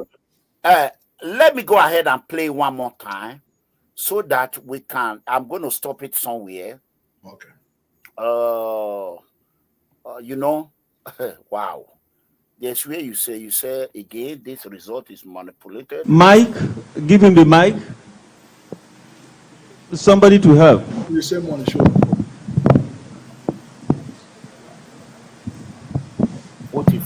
Good morning, everybody. I'd just like to state, I know you're here for Collation. This is the same one. This is the same one you showed before. As you mentioned earlier, there's something I want to. I just want to put you on notice that as someone who has read manufacturing engineering, to manufacture is to make things on a large scale. Okay. The votes for APC in Wode have been inflated. Same thing with Igwebe. I just want to put you on notice. Thank you. Wode and Igwebe, and I'm aware that Igodalo won there. Yes, we won, but that's not the margin. That's not the margin. Okay. Legal votes, that's not the margin. Yeah. It's a wider margin. As an APC independent man, yes, I'm aware that Igodalo won 6 local government in Edo South. Only Oriomo, Igodalo lost. So that is one. Let me bring the second video, where I want you to explain to us what happened here as well. Yes. Good morning, everybody. Okay, I think this is. I'd just like to state, I know you're here for Collation. This is the same one. As you mentioned earlier. Okay. Dr. Tony OSAIGBOVO Iyoha. I represent the People's Democratic Party. No, let's start it all over again. Standing in for. Thank you. Dr. Tony OSAIGBOVO Iyoha. I represent the People's Democratic Party. Ovia Northeast, I wish to put on notice that there was no BVAS accreditation, and our results were just assigned in Ward 2, Unit 6. No BVAS. In Ward 5, Unit 12 and 13, there was overvoting. The votes returned were more than the votes BVAS accredited. Thank you very much. Okay. There was no beavers in that unit or what? Explain to us. Thank you, Mega Comrade. You see why life is difficult for them at the court. I mean the APC guys. Mm-hmm. When I tell you, or when I told you earlier that we trained people, they were uploaded on INEC, and then we had the second line, the third line, and the fourth line. So whatever we did regarding to ensure that we win this election was fail-proof. We sealed everything. So you can see I am talking less than 24 hours after the election. Don't forget the election started 9 a.m. On the 21st. This is 10 a.m., just 25 hours to election. And I'm giving you wards and units and local government results. It happened throughout this exercise, if you have the video. Well, I have it. I'm giving you facts. I did not tell you that in this place it's overvoting. You will get somewhere on the video, I'll tell you this is overvoting happened here. This happened here.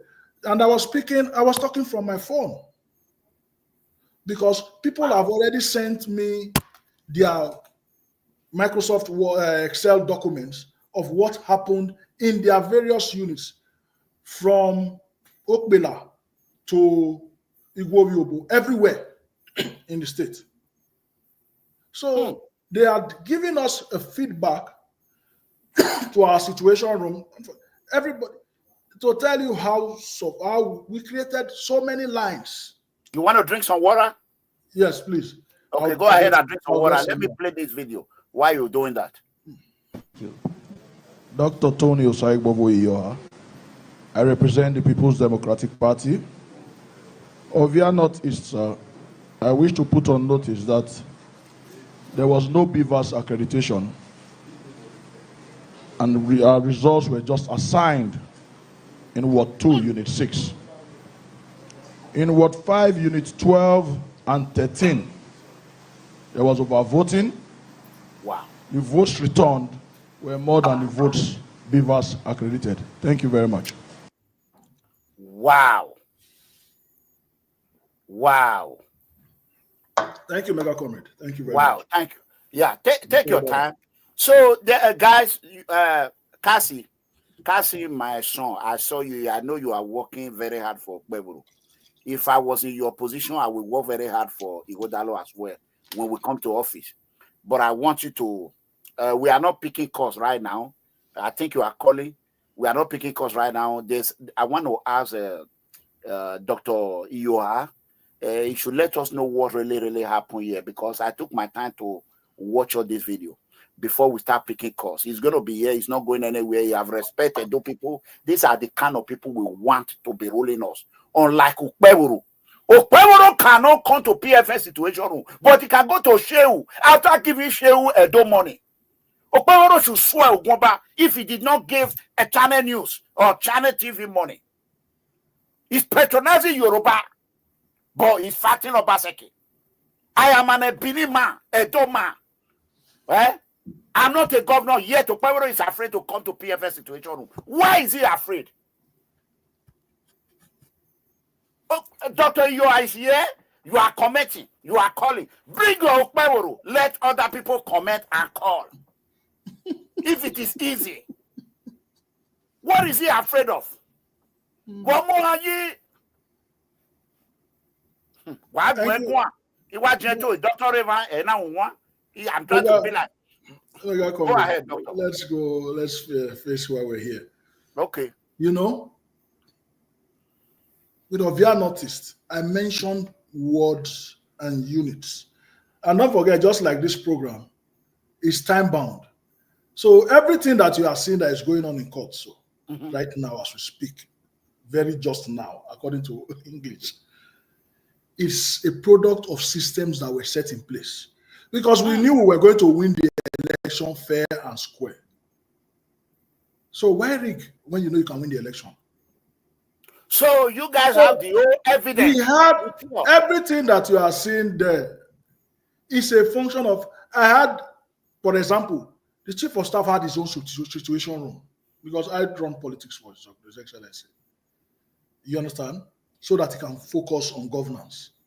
Because there are two parts of it. You don't just give you your mandate to go and do it. There's the political side, then there's the governance side.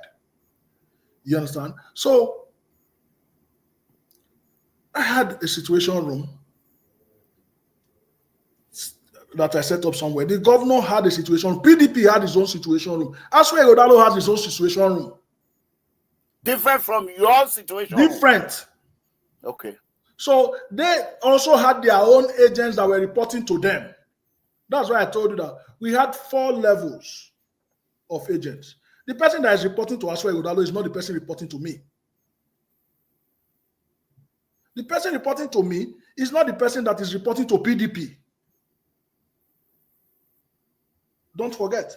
So at the end of the day, is when your own result comes in, your people at the back end is checking. When I don't get to now for Ovia Northeast, Ward 2, Unit 15, they say election never start there. So it is left for you now in the state head that you are in Benin City to reach out to those people in INEC that they said, sorry, my EO, we learned that materials have not arrived at Idu village in so and so. So it is the same channels that are bringing back the results. And that's why it was easy for us, because we trained these people. We insisted when training them, because it's INEC that told us, it's in their rules, that immediately you finish voting, you will count, you will display the result, announce to everybody's hearing, then upload on IREF. You display the result. The last thing is display the result on the wall. So we were methodical. We told our people, we trained them, not once. We trained and retrained. And we told them, when you count your votes, everybody hold up your phones. When they finish counting, let them fill that form. Sign your portion. If you can convince the other people, let them sign. However, if they don't sign, it doesn't invalidate it. You understand? So let everybody sign. Let it be snapped by the Beavers machine and uploaded to IREF. And it's the mistake they made, INEC. Today they are regretting. Because as at 6:30 p.m. that same day, 21st of the election, they have already uploaded over 96% of the results. And that's why Udalo was on a clear lead. If you use the valid votes, because it is also in the INEC electoral guidelines, it is there. Wherever there is overvoting, that unit is cancelled. Are you there, Mega Comrade? Yeah, I'm here.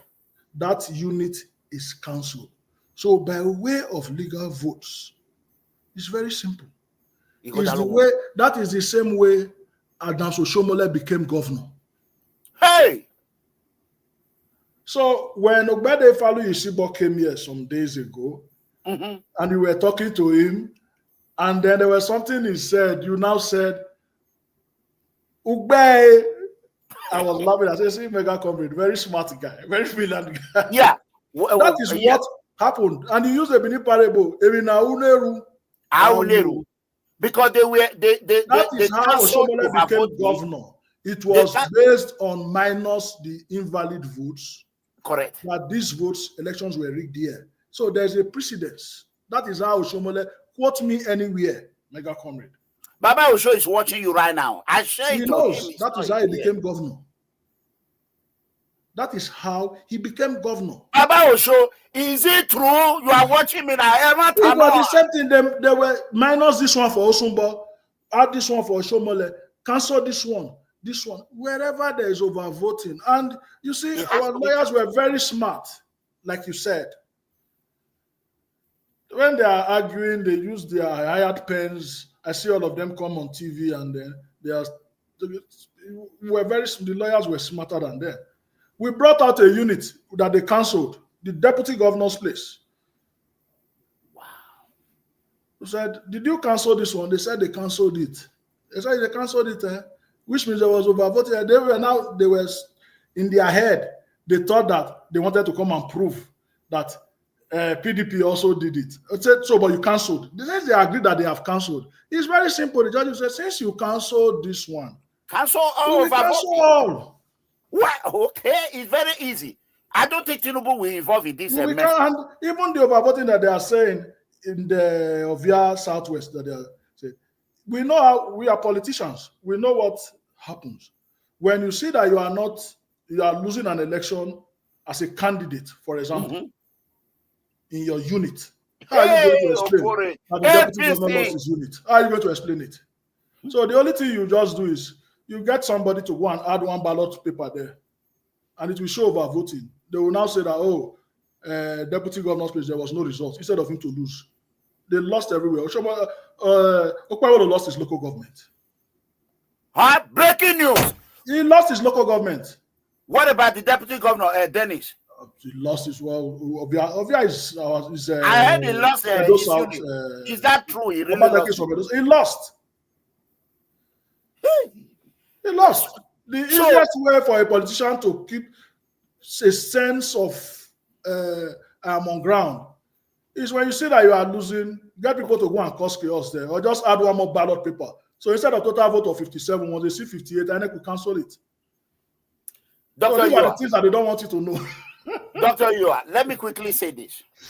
Please, I think we have about 2,000 people watching now. Please share more so that the whole world can see it. Yet we have a problem. The problem we have right now, if the governor now, Senator Modokwe, lost his local government, listen, the current deputy governor, Dennis Deko Idasa, he did not only lose his local government, he lost his unit. How come my party, APC, are not claiming victory that they won? If your people do not vote for you, they did not vote for you, you lost it. You agree you lost it. What is going on here? How come your own local government, your unit, your people rejected you? President Tinubu, if you are watching, don't involve yourself in this big amateur way of rigging that they did in Edo. It's too clear. Too clear. So let's play the Akoko Edo, if you please. Because a lot of people, they want to ask questions. We're going to open line. So let's go to Akoko Edo. Let me bring Akoko Edo. My name is Tony Iyoha. I represent the PDP. My name is Tony Iyoha. I represent the PDP. I also want to put you on notice that even on IREV, we are seeing a unit where there are 77 people accredited, but APC was assigned a manufactured 107 votes. I will give a few others. In Oloma Okpe Kakuma, we had a total accredited votes 0, no beavers. But the APC was assigned 800 votes. Wow. 800 manufactured votes. Let's stop right there before we go further. Hold on. Let's stop. We got to play this again. Was assigned 800 votes. No. Oloma Okpe Kakuma, we had a total accredited votes 0, no beavers. Okay. But the APC was assigned 800 votes. Oh, let's stop right there. Dr. Iyoha, how did that happen? Okay, let me quickly tell you. You know how the beavers works. I think many of your followers. I don't know. Educate us. You cannot vote without beavers. Okay.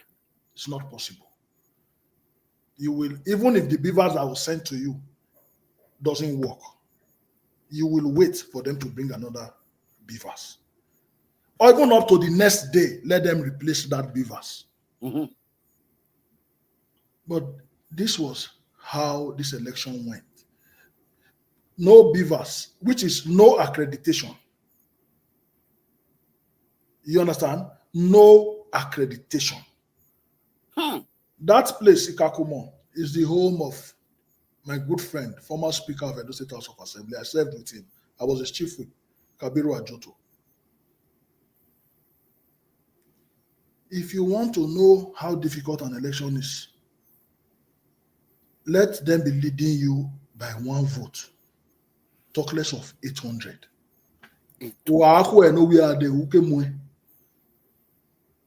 To cover that, do you know what it is? The other place, there were 70 accredited, you saw 100 and something votes. Okay. You understand? This was what played in Akoko Edo and the whole of Isako. You understand? It was what played in these places. And it's the same thing that played in Kogi. We knew all this and we prepared for it. But how do you prepare for rigging, or you are going to a football match? The referee is already Arsenal versus Man U. The referee is wearing an Arsenal jersey to the field. How will Man U win that match? It's akin to what the election was. The referee, which is INEC, the linesmen, which is the police, and the soldiers, all of them were deployed to come and steal that mandate. They did that heist that happened in Edo. And let me tell you, when I was even coming into INEC that day at Ramat Park, the official vehicle that dropped me, the soldiers who were at the outer ring of Ramat Park, when they saw government number, you know what they said? I had already come down from the vehicle. It was a hostile environment. So, of course, I'm a Benin boy, so I know how to navigate the town. I heard the soldiers, one of them was telling my driver, say, what do they do for this area? Yeah, not be GRA, Mona come up for here. Not get business here. Yes. A military officer said that. No, not get business here, make una come up for here. He was telling the driver that this will not be GRA. Go back. You understand? So it tells you it was a show of shame. Some hours before that time, don't forget, at 5 a.m. Actually, we got the report. We knew what was going to happen. But we did not know, we resisted them from the unit level to the ward level. And that's why they took the fraud and everything to INEC, so that everybody will be in one place. And then they will overwhelm us. Be able to manipulate it. And be able to manipulate it. That's what happened. So there was no way, I don't know another work with police. You understand? But I'm telling you about 30-something thousand. The IG announced it. When they were bringing the result, everybody brings the result to INEC. Then they waited in the evening after they had done everything before the police now started going back one after the other. I was there. I saw everything. So Akoko Edo and the Esakos, the video is no beavers accreditation. How do you? 70 people came out to vote. Then one party has 107 already manufactured that you gave to APC. Those are elections we won. And I want to add another clincher. This is the first time we are seeing, only in Nigeria or anywhere, that you will have more votes coming from Akoko Edo compared to Benin City. Does it happen in the United States? No. You want to have more people voting in a small place compared to New York? Compared to the big city. Capital city? No, that was a complete an election that voters nowadays, if you look at the turnout for this election, it was between 15 to 18 and 20%. Look at the turnout that they got in Isako West and Akoko Edo. The votes are more than the votes from Benin City. Go and look at it. Or Ikobaha. Compare the number of registered voters. Registered between this they are miles ahead. The people that do not have enough registered voters are now getting more registered votes on election day. So, and I told them, the panel, look, what you people are doing, it's not, your people are not smart. You could have gotten your kids to come, open Excel. They will do this work under 10 minutes. Why keep us here from 10 a.m. to 10 p.m.? Because you are trying to manipulate figures. You people are not smart. Put it in Excel. Give them percentages. And this thing, you will do it quickly. But you are exposing yourselves because I know what you are doing in there. I'm smarter than you guys. I can tell you why they did that in Akoko Edo, Dr. Iyoha. The reason why they did it because Ighodalo was leading with overwhelmed numbers that they could not cover. There's no other way to beat that number than to inflate more than even the registered number that was registered. So there was no other place they can get it but Akoko Edo. My party they already said it that Ighodalo, if you want to win this election, you should go to court. My money. Even right now, my party, Okpeboro, you don't see him worrying about court because they said they are my money. We are not going. I say they're going to dismiss this case. That's what they said. So let's go ahead and finish the video. Okay. Wow. Nigeria, President Tinubu should do the right thing. He should use Edo to clear his name. That is my own. That is the only thing I will tell him as his own supporter. But APC was assigned a manufactured 107 votes. I will give a few others.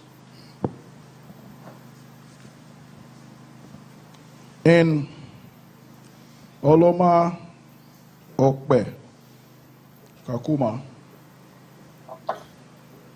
we had a total accredited votes 0, no beavers. But the APC was assigned 800 votes. 800 manufactured votes. In another unit, beavers accredited 107. This is the same Akoko Edo. It's the same thing. But the total votes cast we are playing everything. Was 638, where APC was assigned 365 manufactured votes. In another unit, where there were only 39 accredited voters, the APC were assigned a manufactured 419 votes. In several others where there was no beavers accreditation, APC was assigned 283 and 174 votes. However, I just want to put this to you. Let it be in your notice that this manufacturing will continue as we go on with this exercise. Because this is an exercise where agents of the PDP were locked out of collation process. We did not have agents when these results were being collated by INEC. Thank you very much. Thank you. Please, I don't want any counter. He has actually made his case. Not counter because he mentioned it is so happens. That's direct. Well, these matters that is raising because he called the APC were dealt with at the Collation Center. And I'm sure the copies that they are reading out here are matters that have been dealt with and all agents signed. And again, I don't know the beavers he was looking at. If he was looking at those beavers in government house, I don't know. The beavers we have tallies with what we have here. Thank you. Please. Okay. That one is done. Let's pick one call. I think if now we can be doing it and be picking call. Chief of Staff, go ahead and address this before we go further. Okay. You heard the listless Jared Tenebe there. So those are the people around the governor. So I don't know why you are expecting something good in government house. This is a man, you heard him just now. Some days ago, I heard him on TV. He was talking about Bayes University. He's in mere 200 level now, studying law. So I think we have to also question Dati Ahmed. I think that's his school. Because from what you have seen of this man, is this the kind of character that is going to get a degree from Bayes University? Because he's in year 2 studying law there. He's studying law. Yes, at this age. Jared Telebe is not him, we know his history. So he's not. Where is Bayes University? Bayes University is in Abuja. And Jared is in Benin. So this is the person that when that school comes out tomorrow, you understand, and then they come out, this kind of person brings a degree from that school. I wonder how people are going to look at that school. He's in year 2. Is my all right. I don't. Okay. Let's caller, go ahead. Your name and where are you calling from? Hello, sir. Good evening, and good evening to your host there. My name is Frank. I'm calling from Dublin. Okay, from Dublin. Go ahead. So yeah, I want to ask 2 questions here. If PDP is given opportunity tomorrow, what opportunity that we are going to expect from them that is more than what the past government have done? That's one. And the second question is that it said that Delta State have more mineral resources than Edo. I was confused there because I know that Edo have mineral resources which we earn income from more than Delta State. Apart from oil from Delta State, there's no any other mineral resources. Even River State, because I grew up in River State. So I want you to explain those 2 places to me. Okay. What are they going to do different if they give them opportunity? And why is it that the Edo does not benefit well from the past government? That is not okay. I'm going to hold on. You already asked 3 questions. You asked 3 questions. Exactly. 3 questions. Right. Chief Dr. Iyoha, did you hear him? Yes, I did. Okay. You want to go ahead and respond to him? Actually, I really think that only one of those questions are mine. The remaining 2 are not questions. But I'm not speaking here as a spokesperson for PDP. Okay. That one you goes called to me PDP. to the show to come and talk about our stewardship. So he said Edo did not again. And then, as just for general enlightenment, I think the average person in the whole country knows what is accruable to Delta compared to Edo. You cannot compare the 2 states. When you're talking about what is the mainstay of the Nigerian economy, is it not oil? So if you say that apart from oil, what else?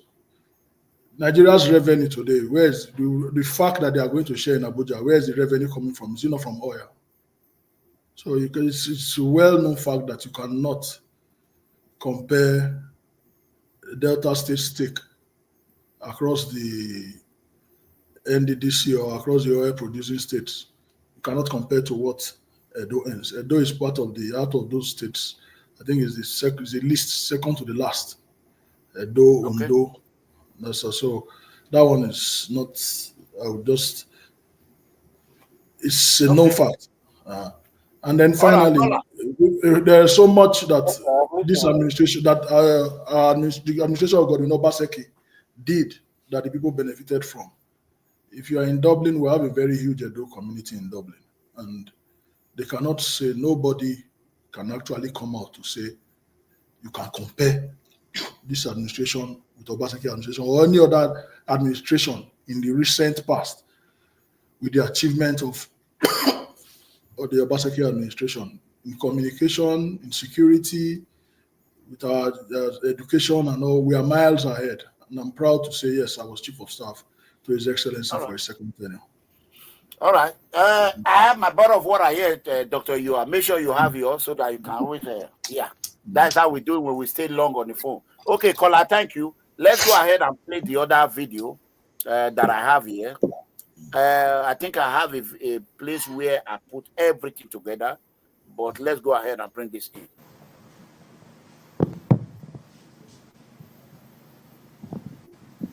Again, my name is OSAIGBOVO Iyoha. I represent the PDP. And growing up, I used to hear that fella music where they say government magic. This is another case of manufacturing. The PDP clearly won the elections in Edo. We have proof. And it also, I must bring to your notice, sir, that against your own laws, the collation for the local government that is supposed to, by your law here, be done at the local government.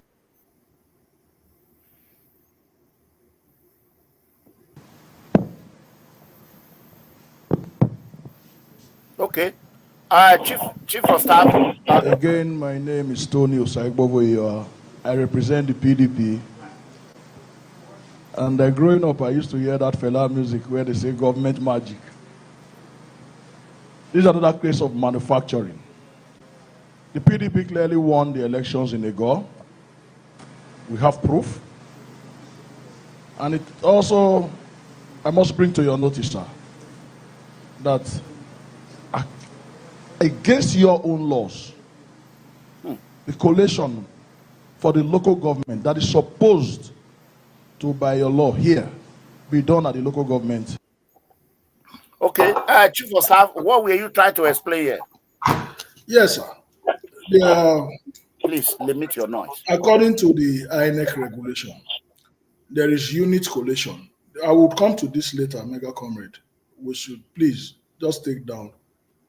There should be trying to solve and move the country forward. Collation, that we should discuss collation, please. Collation would be done, INEC regulations. One, at the unit levels. There are 4,519 units in Edo State. From the unit level, the next tier or level of collation is the ward levels. There are 192 wards in the state. So from those 4,519, there are now 192 wards. Oredo, for example, has 12 wards. Okay. Ovia Northeast, 13. Ikpobaoka, 10 wards. Ego, 10 wards. So on and so forth for the whole local government. That's the next level of collation. So, for example, my ward, Ward 2, Oredo, we have 88 wards. 88 is the biggest ward in Oredo. So all those 88 results from those units will now be taken to a ward collation center, which in the case of Ward 2 is Georgida Primary School on Iyama Road. The ward Oredo Ward 1 has 73 units. So those 73 units results will be moved to Garrick Memorial. That's the collation center. So we have 192 of such places where results will go to. Comrade. So INEC regulations state that the results must move to those places, 192 of them, to go and collate everything that came out from that ward. In that same place too, we already have over 10 agents that are waiting for those results. That are going to send reports from those places. What they did in this election for most of the local governments, that they wanted to do surgery or perform operation on their results. They did not allow collation to take place in those places. Wow. For the wards, they moved them. They did not collate there. From those places, 192 of those places, everybody is now supposed to move the result again. That is ward collation. Now to local government collation. And there are 18 local government places, areas in Edo. So 18 centers in Oredo, that's Urukota Hall, that they are supposed to move that result to. In Ikpobaoka, that's Western Boys High School that they are supposed to move it to. In Ego, that's Egosa Grammar School that they are supposed to move it to. They did not move results to these places because they know that they did not have the manpower to overwhelm the people, because people were interested in their results. They voted for Aswe Udalo. They knew we mobilized them to tell them, please follow your result. Don't leave your result at the center. Follow it to make sure that they enter it correctly. So when they saw the lions and tigers, they came to my place in Georgia because they knew that it was the biggest ward in Oregon. And they know that if you don't get results from Ward 2, it is easier for them so that they can bring down the margin. That is why they made all these mistakes. When they saw that they couldn't achieve those things at the ward level, at the local government level, they said move everything to headquarters.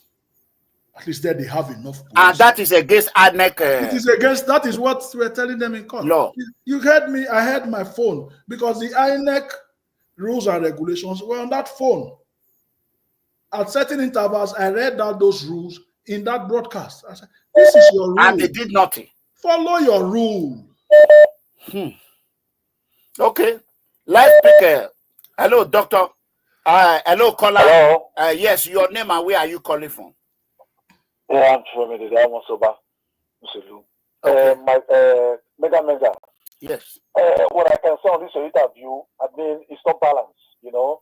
It's like you are just one-sided. What is not balanced? You're my friend, you're my... Let me learn, please. What? You know? No, you can't just. I'm asking you. Tell me what is not balanced. Wait now. Let me come in. I'm going to ask Dr. Iyoha some question as well. But when you bring Dr. Iyoha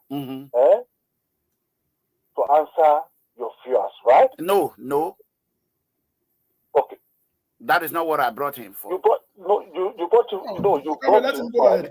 so that your followers can ask him some questions, right? No, he came here to come and explain to us what happened. I wish you can bring Okpewuru. What can you bring Okpewuru on next week? Can you tell me now? Wait. I want to wait. No. I want to be fair. You say it's not balanced. I want to be balanced. Igodalo already come here 2 times. Not until you bring Okpewuru come here. Don't ask questions. How about that? I want to be balanced. Mega. I want to be balanced. Look, you know, I'm an independent somebody just like you. Okay, you are independent. You are Okpewuru cannot come here. Okpewuru go to Rufai. He cannot come here. Igodalo come here. Dr. Iyoha come here. I don't understand. Just go ahead and ask your question. Let me ask. You are. Why is it Okpewuru? No APC can bring Okpewuru cannot come here. Or we have to ask a question. Okay. Please, I want you to record that. I'm overbalanced.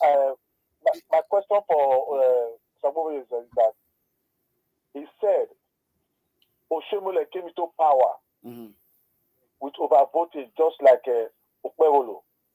No, he did not say that. He did not say that. Omata video. He said so. He said Oshomole. He said you did not get him. Let me explain. No. He said the same way they ring Oshomole overvoting. That is Professor Obasanjo. They did overvoting.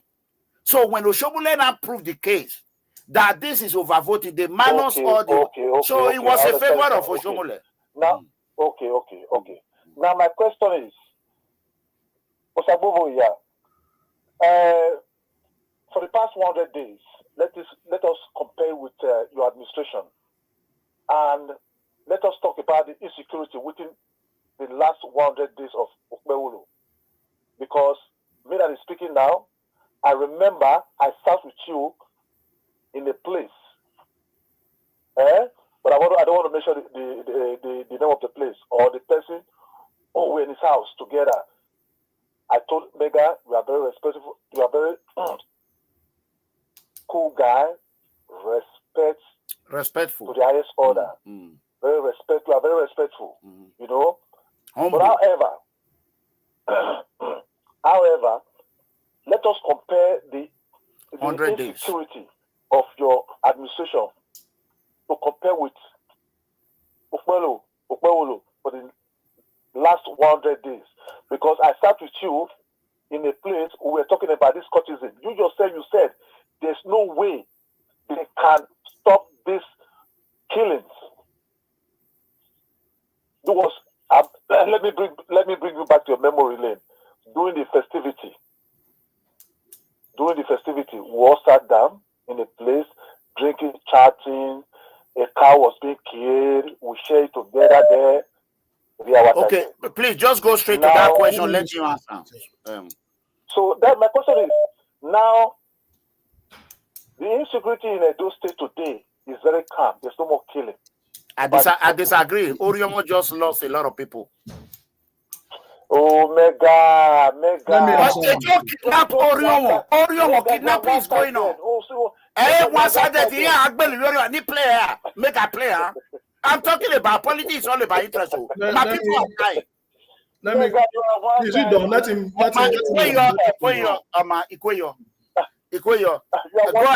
ahead, doctor. Answer him. Yeah. So let me. Are you done? I told you. Go ahead and let him answer you now. Let him answer you. So let him answer me. Yes. All right. Thank you. Okay. Thank you very much, brother. There is no way. Please don't misrepresent what I said. I couldn't have told you that there is no way to stop the killings when I was the person who personally, on a couple of times, sensitized our security outfits on how to stop the killings. What you are mistaken would be, I told you that this is a process. I was the person, the government is aware, the people are aware that if there was one person that was leading the charge to say these killings must stop, there are universities in places all over Nigeria. There is none of them that take court wars from their state, from the schools, and bringing it into town. I attended Edo State University. We had people, when we got into school in the early 90s, most of the people that were in courts were from Lagos and from Delta. We never heard once that people would leave school and then they would go and start killing people at home. When people were fighting in school, when you get to Benin, everywhere is calm. Everybody sits down like brothers and sisters. But what we have in Benin today is they will fight from Ugbowo or even from another state, and then they will come home, they start killing their brothers and their sisters. Correct. So I was in the front vanguard. I was the number one person that's saying this must stop. And the only Benin gets universities. You will hear that now they will carry people, mechanics that would have court issue on Upper Sackmamba. Before you know it, they've gone to kill somebody on Siloko Road. There's University of Lagos. You know how many universities are in Lagos or how many schools of higher learning that they have? But everything that gets to Benin takes a different dimension. So I was at the forefront of that fight. I didn't fear whose horse was God. So now that you say we should go to statistics, how can you, if you are in Benin, you want to compare what has happened, the court killings between the last days of our government and today? Which everything is not about politics. The only thing that this government has done regarding court killings today is to say there's a 21 years imprisonment. There's nothing they have done apart from that pronouncement. And we had the law. If it tells you to note, Honorable OSAIGBOVO Iyoha, was the person that moved the law in the 6th Assembly as a member of this courtesan. I am the person that moved that law. So this must stop. I am the person that fought on the floor of the House. It was, I think, by the next House that we now made it a law. Are you hearing, Chief? I was the person that was shouting against that. What is going on now? It is going to read Benin. If you get to a stage, you will not be seeing 40 years old, 50 years old men in Benin. When there are court wars, you only see girls at night. All the clubs, all the commercial, everything, everybody closes down when there are court wars. Is that the kind of society we wanted to live for our people? I commend them. You also have a for moving it from 7 years to 21 years. But what I don't know is, are they sure they went through? Because it's not about pronouncing. We must make sure that the House of Assembly has really made this a law. You don't put a law unless you make sure that it's enforceable. Otherwise, it will just be an academic process. All right. So if it has gone through the House of Assembly, good and fine. I cannot tell you that the killings cannot stop. Never. Because I am the person that is shouting from the road. Thank you. All right. So, thank you, Chief. Go ahead. Chief of Staff, you still talking or what? No, that's the issue that is brought up. Okay, go ahead. Let's pick another call. Hello. Hello, caller. Your name and where are you calling from? Yes, hello. Yes, your name and where are you calling from? Yeah, Kevin calling from New York. Okay, New York. Go ahead. Yeah. Please, mine is not a question though, because sometimes I can hear, Doctor, you are saying something. You know, some certain callers, the question they ask, you can ask them. I've taken notice of some certain things. Even the people who live in the diaspora, they are even the one causing problem in their house. For example, I'll use the Americans. Can you see an uneducated person in the American system? Most times, this problem, these politicians are causing, it's not them. They are gurus. They are not popular than the educated people.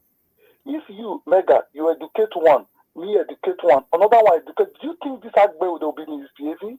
No. You see somebody who is staying in a developed situation as a society. I will give an example. I'm not condemning anything. Agbe is a kind of living. That man that is talking, will he call his own daughter or his own son a godfather to Kabaka? Sorry, a direct question to you. Can you let your own child be a godfather to Kabaka? Or you can let your own son be a godson to, what do you call it, Aswan? Everybody wants to grow. Everybody wants to learn. We should stop this party politics. Party politics does not make us grow. We are looking for the best service, the best people to improve our own country. That is what the country is looking for. Not uneducated people. Please, if people are talking on the platform, I know it's a free place. So everybody is being educated here. You don't come and say this and they say you want to learn. You want to learn. So I do not have any questions to ask. But people who wants to talk, they should be asking meaningful questions. Just look at the other guy that came from outside the other day that you were talking to. Something. Now, you look at the way the young man spoke, well educated. We're not looking for Agbe. We're not looking for. I don't even if Osaigbove can come out to his own people, come and talk. Talk sense to people. They want to hear. Calls are everywhere. Calls are everywhere. This is not how to play politics. How do you advise our younger ones to go to school? Look at educated rising star from Edo. You can tell their intellect. This politics is not about Agbe. Okay. It's calculation. You go to school. If you want to even the best way to collect your revenue is not an Agbe. People can still do it in an educated way, except where you will get your money more than enough. So please, if people come on your show to talk, if they don't talk, if they are talking on the street, cut them off. All right, thank you. To educate ourselves. Thank you. All right, let me pick this call. Chief of Staff, please bear with us. That situation room is tough. Hello, caller. Hello. Value you. Your name and where are you calling from? This is Joe. Oh, from Abuja. Yeah. Okay, go ahead. All right. So basically, I want to thank you for setting up this platform. That's the chief of for staff. being independent. Confirm independent. I just want to thank Dr. Iyoha for coming. And I want to ask two questions. And one is political and one is personal. Okay. The number one is, Doctor, we saw, nobody's going to tell me that Obaseki did not work. Nobody's going to tell me that. I saw that. I felt it. I knew people who work with people were civil servants. I knew when they were getting their pay, their salary. I mean, if I deal of Nigeria, we knew that it was the one to increase minimum wage. Now, do you think, in terms of publicity, of course, we all knew that Obaseki was not a showman like Oshomole, who will run into the gutter, test cement, test every, you know. Salt no reach. He was not a showman at all. He did a lot of job. So do you think there was something that could have been done different? And we all know that the traditional institution was not really supporting him, or maybe, but no, my brother, don't bring traditional institution into this program. Okay, don't add the Yewa at all. I'm trying to separate, because the way we are in Edo South now, a lot of them have turned themselves to be pig. We don't want to rob our traditional institution with all these rubbish people. Please. At all. All right. At all. So now you are a Benin man. I heard that parable 1995, and till now I've been trying to is that true? Is that real? And I realized that it do it before. So obviously you are not the one that started it. So that leads me to my number two question, which is, what really happened between you and Obase? My brother, why will you bring that? Please disregard. Please. Why will you even bring that even into here? Can you imagine? This guy just talked about constructive question now, and you are bringing please don't disregard that question. Let me quickly answer this call right quick, because I'm coming in. Hello. Yeah, good afternoon, sir. This is Capacity from New York. You are calling direct call. Please call on WhatsApp. It's on speakerphone on WhatsApp. Yeah. No. Hello, caller. Hello. Yes. I'm coming from Italy. Yeah. Okay, go ahead. I'm a voice since 2017. Okay. Like a OSAIGBOVO Iyoha. If not about OVOD. Okay. La, please, can you speak pidgin English? It's okay. What you said just now is truth of the matter. Okay. Why? Because you cannot take Agbu, conductor, bus driver, ring road, or conductor to be a courtist. In those days, if you don't attend to university, you're not supposed to be a courtist.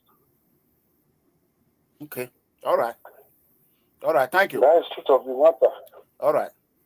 Let me pick one more call before we go to the next video if we have time. Hello, caller. Hello. Hello. Yes, your name and where are you calling from? Yes. Yeah, I'm calling from UK, sir. Okay, go ahead.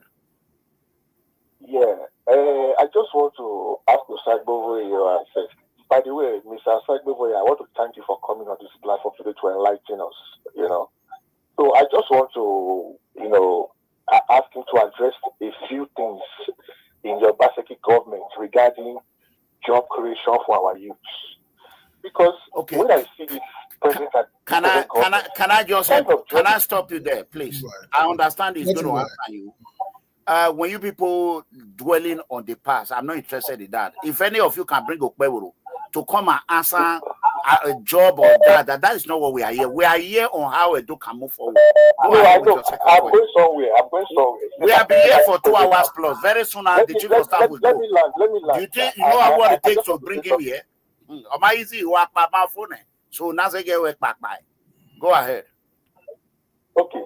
So when I see this government celebrating the revenue job they give to people, I ask myself, is that actually the job our youth really need? Because in OBASEKI'S regime, he tried to train people in IT skills. I saw one IT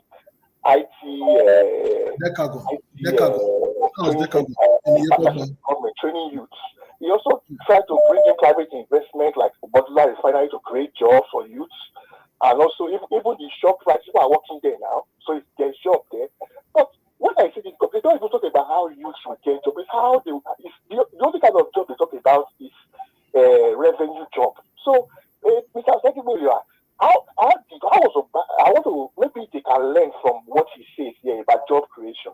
Okay, let's hear answer. The job creation for our youths. All right. How did when it was an Obaseki's government, how was Obaseki able to attract investors to create jobs in Edo?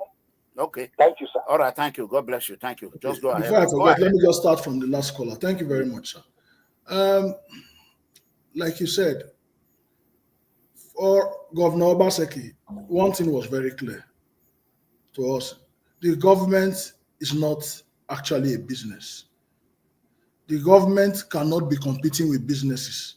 Any government that succeeds all over the world, what the government does is create that business-friendly environment that will attract investors to come in.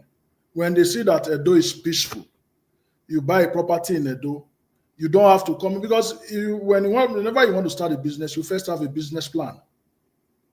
You understand? That's where you drive your mission and vision, what you're trying to achieve. If you sell this product in this place, will people buy? Everybody goes into business to make a profit. The government cannot now be a competitor in a business. So the only job the government has to do is to create that business-friendly environment where people will feel secure to come and invest. That is what the Obaseki government was doing. The only thing government was doing was create the policy. The civil servants, you see, there were a couple of times that we had to lay off some commissioners because the commissioners were getting involved in trying to run the civil servants, the ministry. The government said, no. Government is to formulate policies. That is why we had to make sure that we reposition the civil service. So that when with the civil service, the groundwork, you don't forget that you have layers, different levels in the civil service. So that right from the top, when they know the vision and the direction that the state is going, they impart it all through. So you have this seamless transition from level 16, level 15 down to 14 and all the other levels. So as these guys are retiring, the new guys, they have been there. So there's historical knowledge for them to make sure that this direction that we are going to, this is where we are going to be in by 2030. Because by 2030, the person that was employed this year would have spent 30 years in the service. So he cannot say that he doesn't know what the plan was and where we were driving to ab initio from day one. So when he did so many things like the CFO, like the broadband and all those things created jobs for our youths. You understand?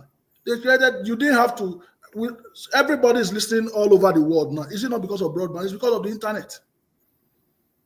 You go to Ring Road, people did not know. I went to a gara and I told the civil servants, everybody, the politicians were there. I said, please, do you know that as you are seated here, that you can put off your data? How many of them could afford data? I said, put on your data now, your Wi-Fi. And then they saw Edo State government on their phones. I said, link. Just put it on free.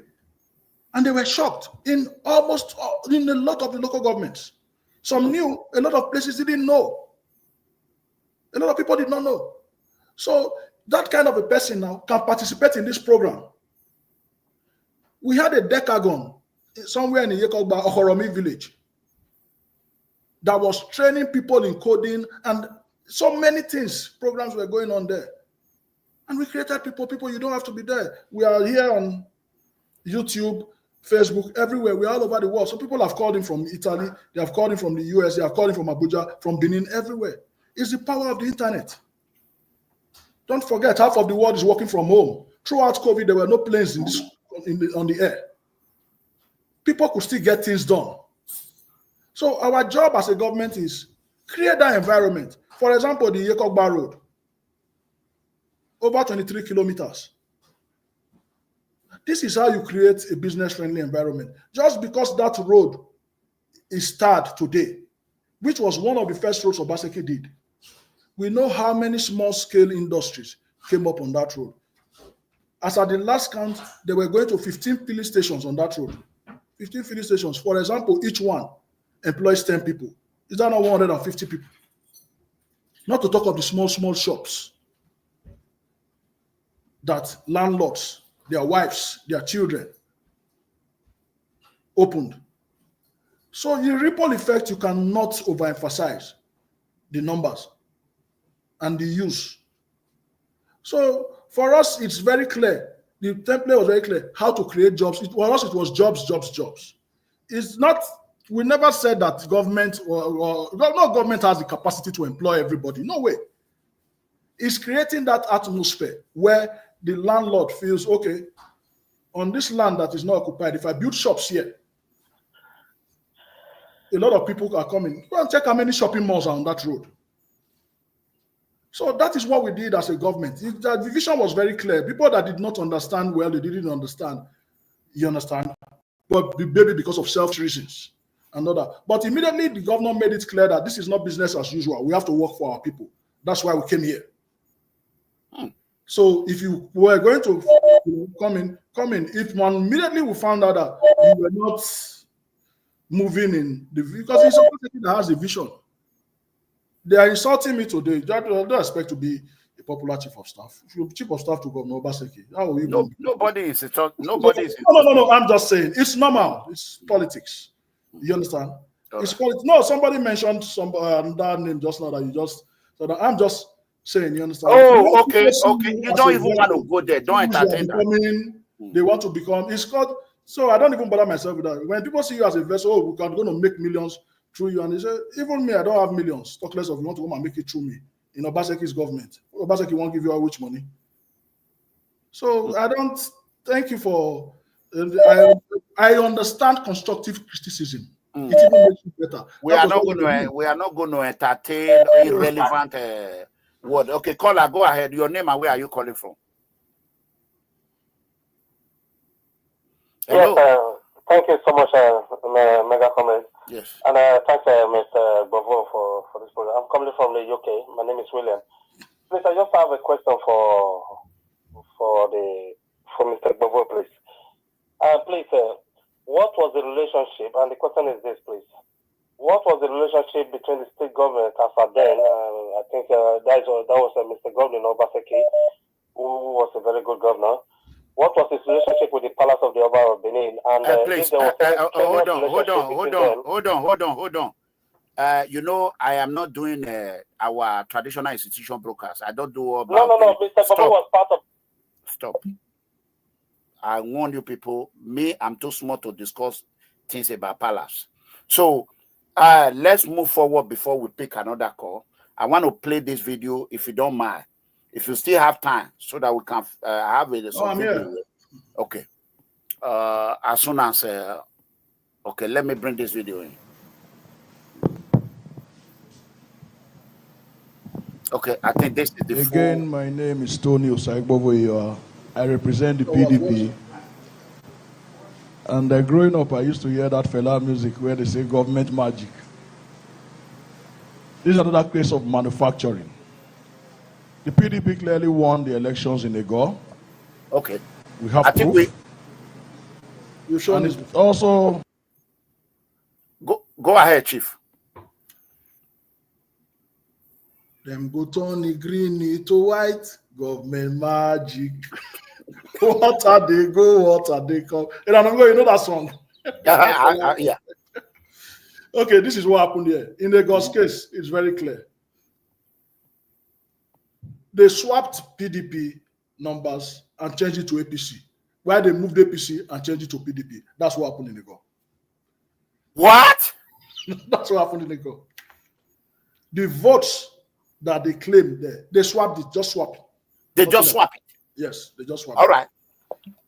So, what happened in the go? The whole world is hearing now. They swapped it.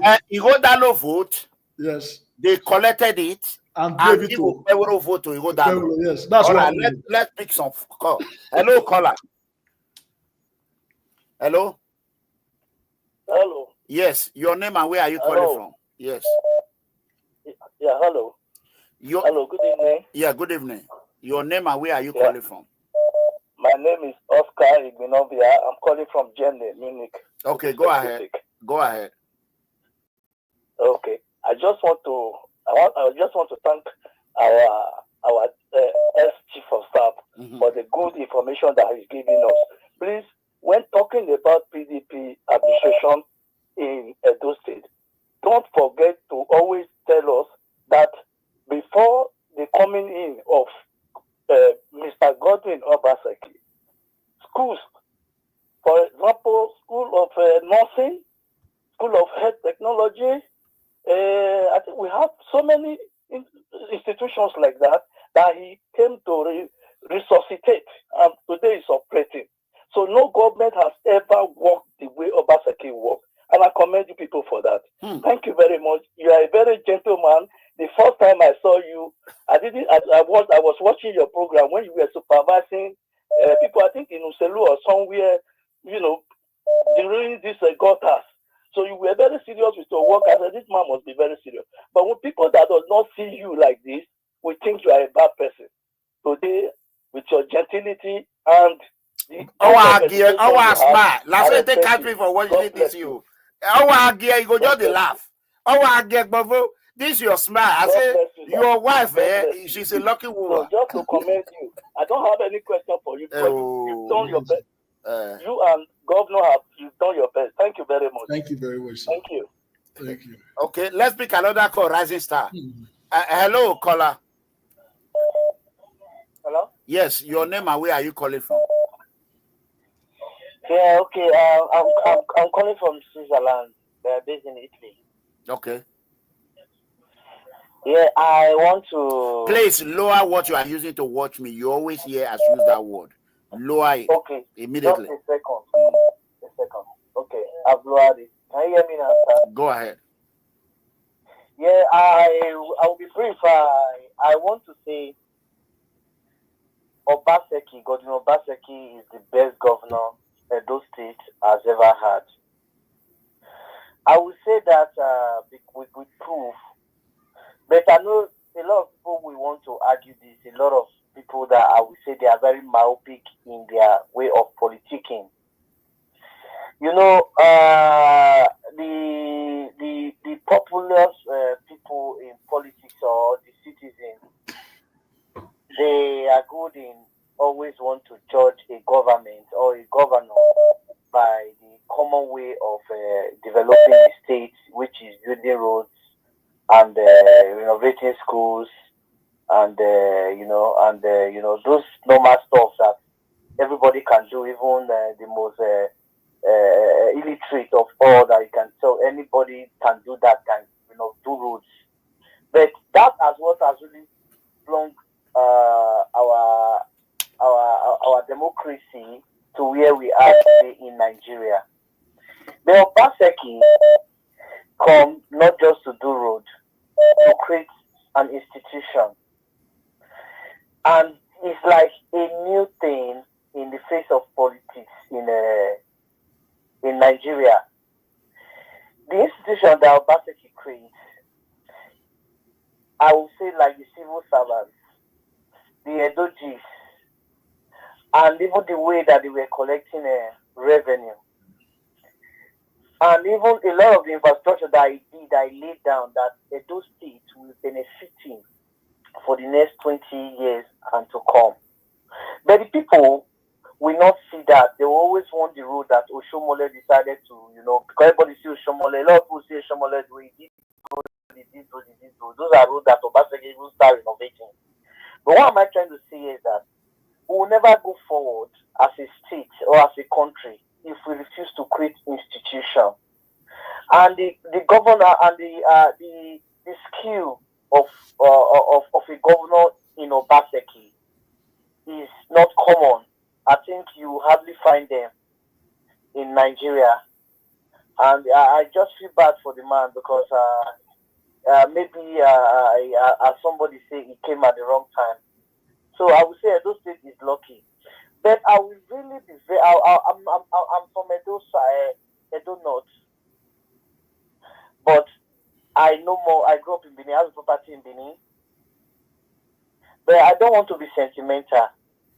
I'm not really happy for the way Edo State is being overshadowed or being clouded politically by Edo North somehow. Because each time I see this guy, Jared Itenebe, it's from my side there. I always feel ashamed that me, I'm from there. A lot of people are happy. But come to think of it, who has really given the Edo North, which is the minority, this power? Where are the leaders in Edo South, they are more than 65% population? Do you know Edo South alone can provide the governor back to back, even without any vote from the remaining two Edo Central and Edo North? But this happens not to be the case. River State has been governed, has been ruled for years, decades, by just one ethnic group, which are the majority, the Queries. It's just now that Yeso Wiki decided to say, okay, for the first time, let's give it to the minority, which is a Bayelsa man.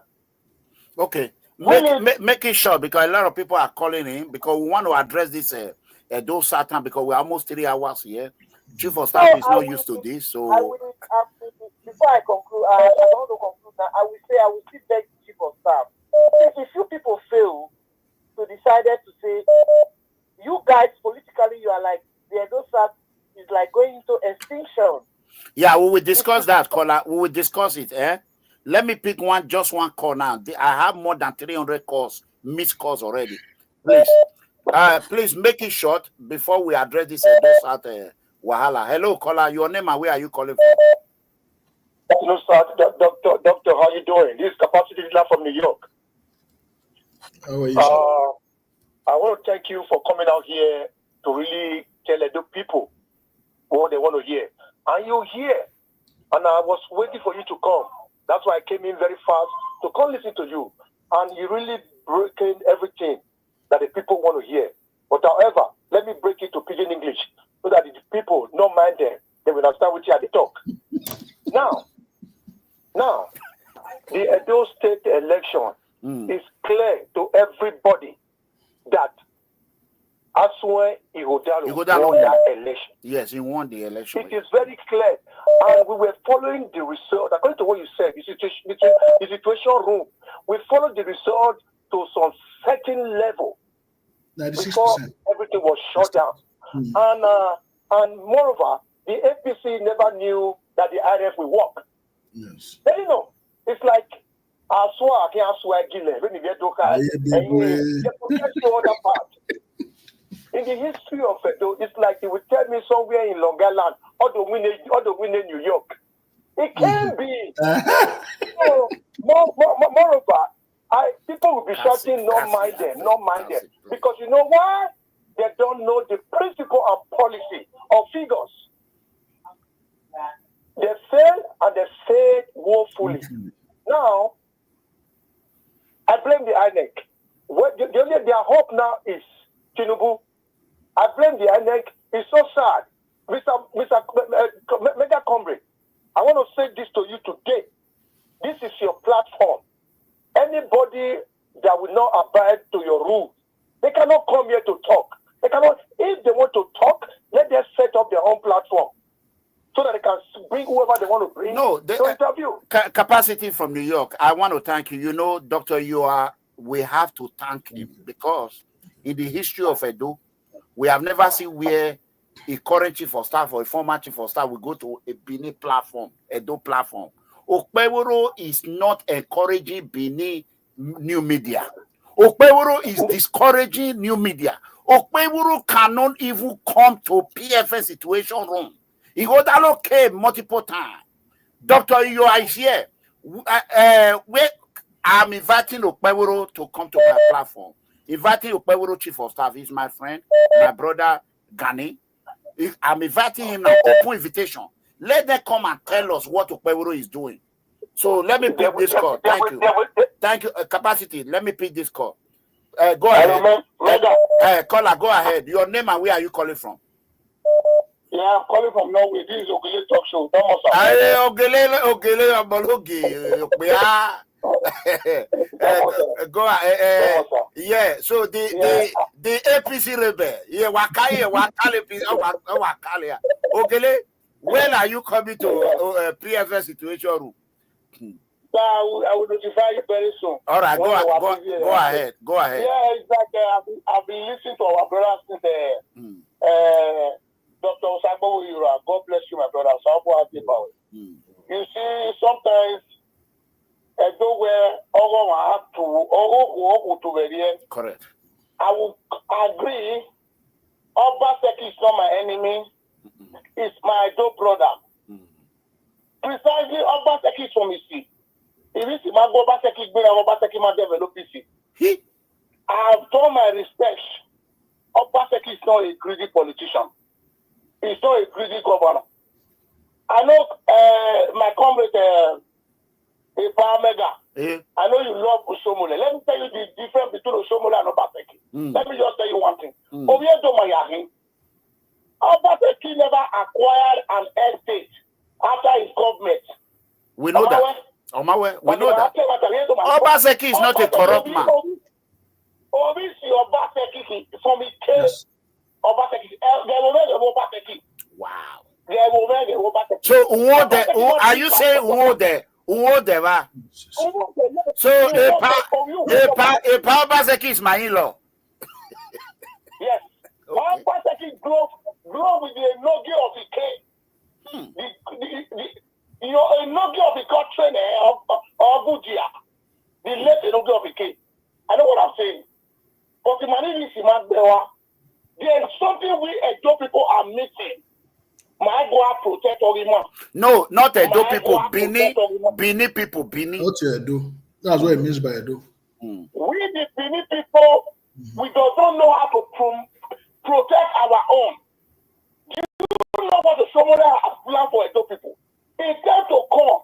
Edo people will regret this thing. Especially Edo South. Tell me how many leaders in Edo South that can stand today. In any election. That can promote any candidate at all. No, we don't have it. Osomole, the past minister from Edo North, Clem Agba, is from Edo North. Osomole is a very smart politician because his people support him. You know what they are getting it wrong. We should stop this nonsense. Welcome to the team. Moka receive that way. Manaba you know what go in Okimineke wa. I mean, we are always talking about go OBASEKI wa. Or somebody has done a lot of atrocity. You can never see a sack of man that will come out and destroy somebody. But you know, there is no way. Okay, Ogele, hold on. Ogele, hold on. Don't go yet. Yeah. Hold on. Go ahead, doctor. Ogele, Wesley, thank you very much, my brother. God bless you. This did not start with Lucky Benedion. It started with Ogbemudia. Go back to history. That time, it's the same thing. Ogbemudia Ikpa. Now, this is from our parents giving us this history. INEC now became governor. It's the same thing the Edo South people did. Who did they use to bring down Ogbemudia? It was the Benis.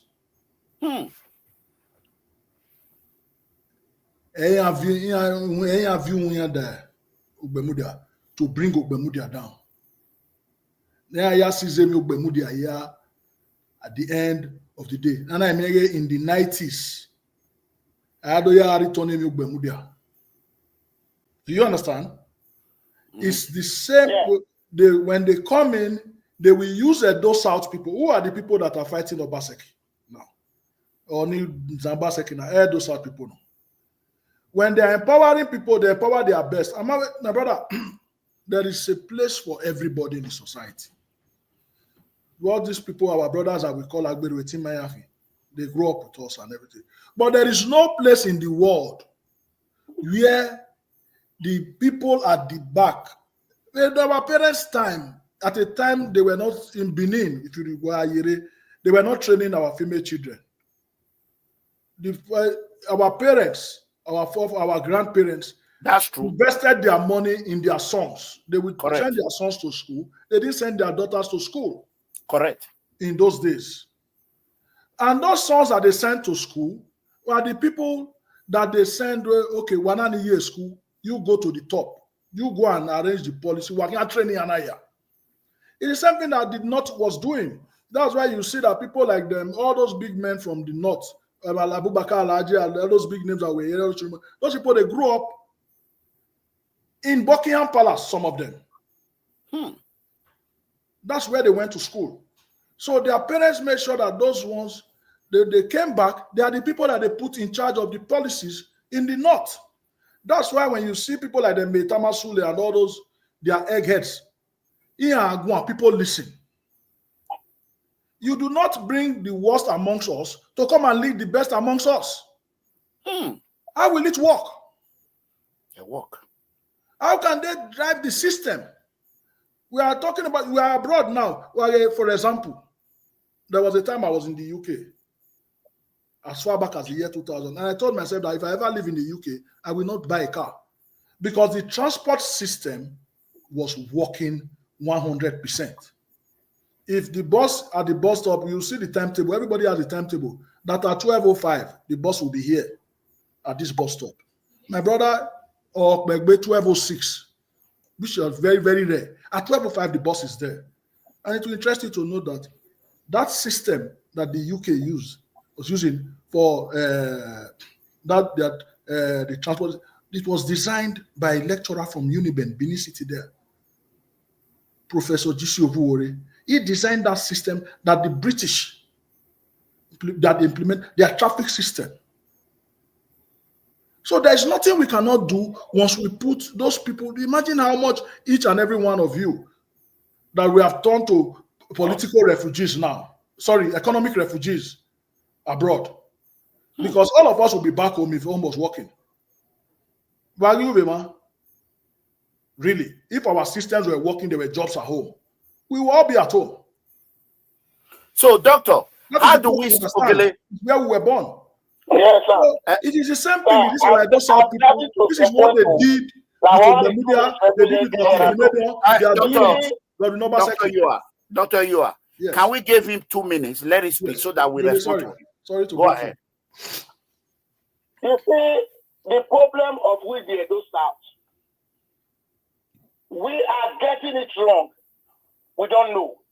But in time to come, most of us will remember Obaseki. Do you know why? Obaseki, the Edos are criticizing. Obaseki was an APC man before. It's one man that decided to tell Obaseki, leave the party for us. The same man that supported Obaseki, that even told Edo people Obaseki is the best candidate because of his own selfish interest. You know, if you don't remember me, I will never forget. I'm a very correct man. Because if no one Obaseki he could not do it, you not turn against him. You use your power as a national chairman of the party. You not dismiss someone, a sitting governor. He has no choice to go to PDP. And PDP receive him. Let me tell you one thing. You see the problem we are facing today. We are the ones destroying our own. It's just like when I supported Upeuru. It's because of the love I have for Pastor OSAIGBOVO as an Edo South man. Because I never knew Upeuru before. He introduced Upeuru to me. Since you are not on the picture of what Tenor was supporting Upeuru, so what am I trying to say is that today, Edo people are praising Upeuru today. If Obaseki did not save money, Omana save the Oye State. Upeuru is not deliver. Why am I if Obaseki could not save any money? I think they are showing it. Upeuru buy 100 buses. In that no, I don't know. Has Upeuru generated any revenue in the other state? Doctor will tell us how much left. Revenue has generated. I said already, let's be factual here. Tell me how much Upeuru has generated. You make money on the ground. That is why your government is functioning. Government is function. But people are not getting it.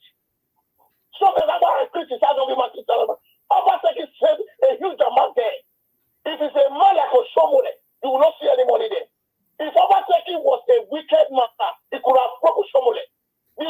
mansion project, you go to show them do what? Also, do you have one? Where do the show them get money to acquire the mansion in the Yadom? People are not asking questions. Or someone that was not having a mansion when it before it become a governor. You are saying you want to probe somebody. You that want to probe somebody, your hands are dirty. How are you going to probe that person? You say you want to probe. So I am begging the Edo people, Pagima support of Ima. Because in the next election, after 8 years of any government, the power is going to Edo North. Because they have what it takes to bring somebody to become the governor of the state. The Niger Delta minister is a strategy. Also, with a strategy, you can fund the next governor. I know the donor. OBASEKI'S governor.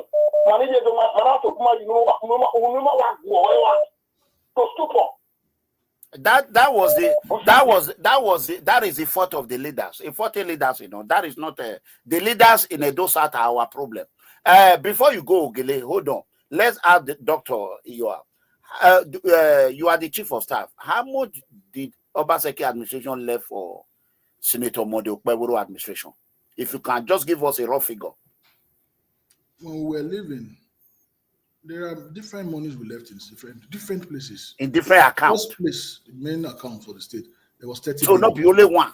30 billion first. 30 billion one. That's the one. Then, because there's an agency for oil and gas from those oil communities like Oriomo and those. That one is not there. There's 8 billion that was left in a super deck. So there's money that comes from Orion. All those Oriomo, they are not oil producing. 8 billion. We left 8 billion there. We left 30 billion. Then there are also other monies. You understand that I cannot. I would like to know. Can you send me the figures? There was also money that came in based on, for example, education now. The World Bank, when they see. There are money Obaseki processed down from the World Bank. Yes. The money is coming on this way. You understand? What the government is doing, the propaganda is too much. Let's see it at the name. I've given all my families. They should appreciate Obaseki. Obaseki was the winner. Let me also just mention. When we had to prepare for, normally, Obaseki is head and he plans ahead. Those 13th month salary that you see, we save them month to month. From January, you just save it. All those monies were waiting. Wow. You understand? So for us, on September 22nd, from that place, those videos we were playing, we already knew that whether you like it or not, you have to swallow the bitter pill. Okpebholo is going to be sworn in. He's the next governor of Edo State. Wow. Okpebholo, yes. So this is not about APC. It's not about anybody. The government that is coming to govern our people. You understand? We just say, no, we must create this. We now set up transition committee. I'm saying this now. Ask them. The transition committee, all those leaders they were members of they brought politicians so that, you understand, like he said, to propagate this propaganda and all. The transition committee, the first day they came for a meeting. What were they asking for? Please, you are the noise. They were asking for city allowance. Our leaders, those South leaders of Weber. City allowance. They were not interested in what we were doing. While we are trying to tell them that, look at this place. This is what we have put on ground. This is where we are going to. You understand? Instead of to listen, the next thing I'm a printer. They were so when you're saying this is no longer happening. Who is going to? Is it that that you are going to open computer for like this? Can you operate your StreamYard or your YouTube? I don't even know if you have email address. So the people that came and all these people that are just leeching right now on our common patrimony there, without a clue of what is going on, it's very simple to predict where they are headed. They're headed towards Iraq. You understand? So there were things we told them they couldn't. We opened the system. Look at our ESCO chambers and everything. Look at it. Everything is on the computer. The next thing where I'm a printer, where is well, how can we be expecting them to work with soft copy? Okay. Next meeting, don't worry, we will print everything. And I print them. The next thing they said they will not do meeting again. Because they were not interested. They just came because they understand that Igbo Kabuja Day. And this is what Obaseki has been warning. And that's why we decided to work real fast so that we can drag investors to the state. Because Igbo no Kabuja Day, don't forget, Obaseki was the first person that told Nigerians. Yes. That time. That they were printing money. Mm-hmm. He's also the first person that told Nigerians that this dollar will sell for 1,005, 1,000 as at that time. He mentioned it in 2021. He's the first person that said it. So we also know that this oil, you are all abroad now, you see electric cars coming up every day. People are buying electric cars in their thousands and all that. Oil will soon be a thing of the past. So we are trying to transition us onto tomorrow. Some people think that Mama is video, you understand, we are going too fast. But you have to prepare for tomorrow because tomorrow will come. Okay. They say if you fail to plan, it means you are planned to fail. Yes, sir. So my final word today is that, you see, do you know why, especially with the Edos, we are not patient. Obaseki has laid a foundation of which, if Okweboro build on Obaseki foundation that he has laid down, Okweboro might succeed. Let me tell you one thing. Do you know one thing? Absolutely. There are some when I in Nigeria with one correct. I saw it. The pamphlet. It's part of development. Yes, I saw the video. In a way, it's part of development. Okay. Yes, people are going to work there. It's part of creating jobs in the society. Now, where people are getting it wrong, let me tell you one thing. You see, government, we live in diaspora. Government starts from somewhere. I make example of Norway. I live in Norway. The longest tunnel in the world in Norway today, the budget was allocated in 2008. But the contract is going to finish in 2026. Do you know 3 different types of government have ruled Norway? They continue. From 2008 to now. But the project is still going. That's development. Not you coming as a governor because of the hatred as people have related it to and say, Obaseki has steal money, he has done this. You will go to media and start criticizing that man. My question is that those things you are acquiring for the state now, you are celebrating your 100 days in the office. Where do you get that money? You have never generated any revenue. We need to be backward here. Okay. Everybody here to the pool and make a mistake. Have you seen what you want to do with Delire? I'm going to say the Iyoha with the Iyoha. Anyway. So for me today, I am going to apologize to Obaseki. Yes, I insulted him while I was angry with him. It's allowed. We never see any impact it plays in our local government.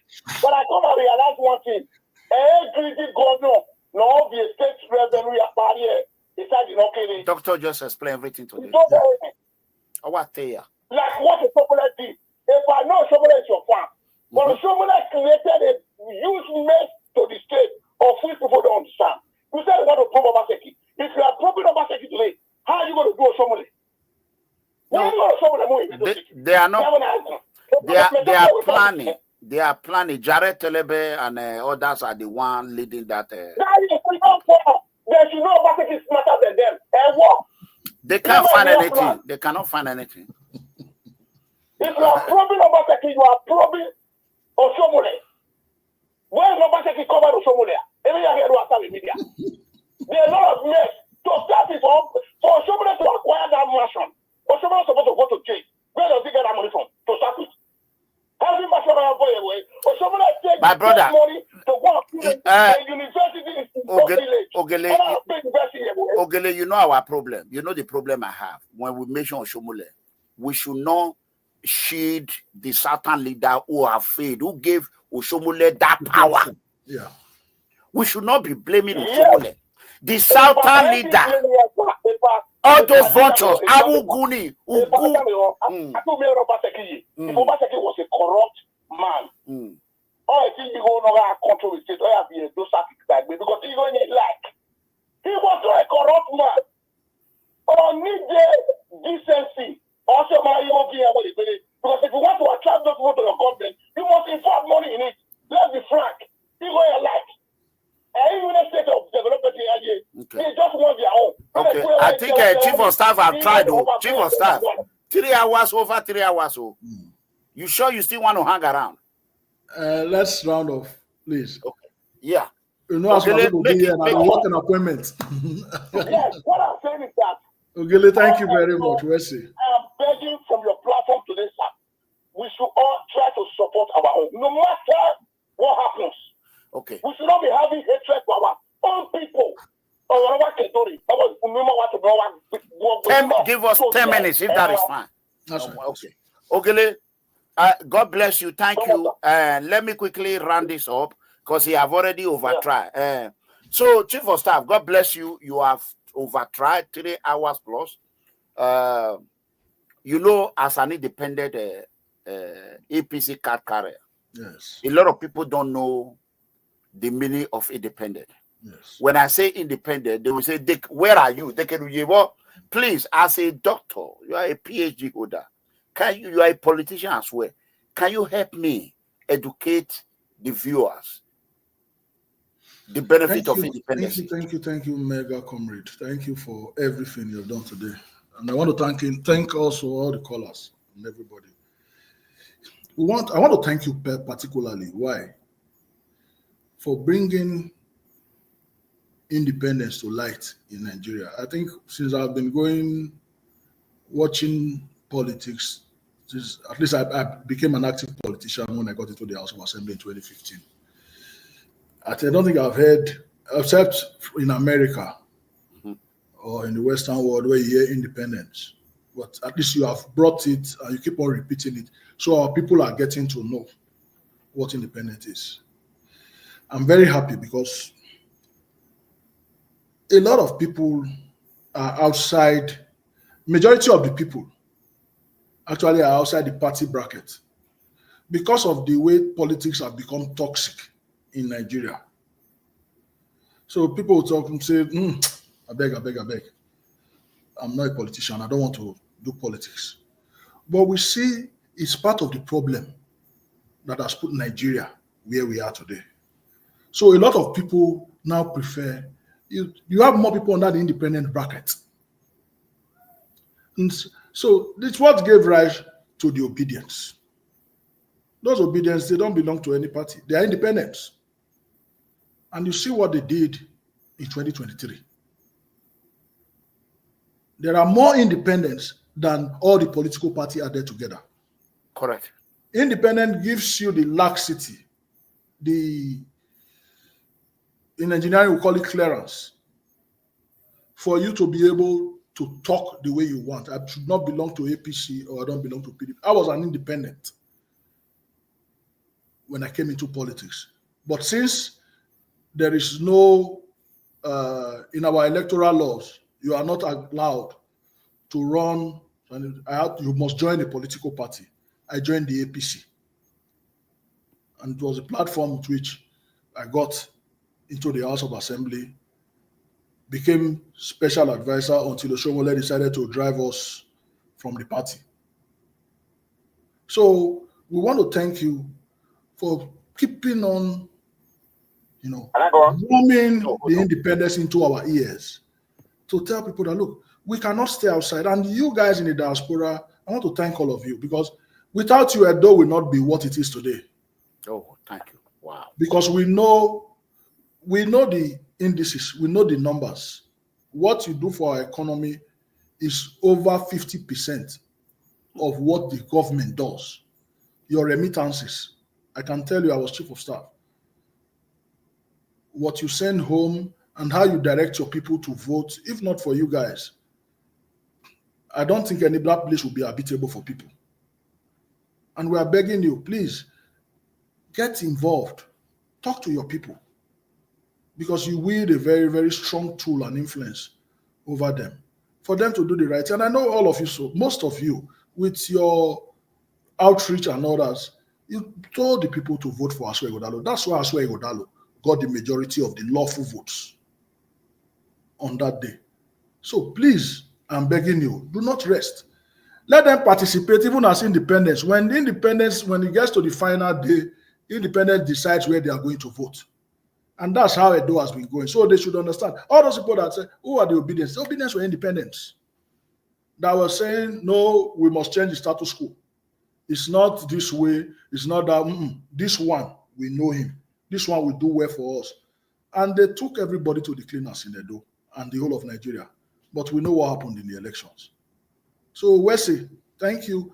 We must keep on so that, you see, why I love your platform is, even before now, yes, you were insulting the government, Obaseki, insulting me in particular, and other. But when we now reached out to you, you said, yes, you come and see for yourself.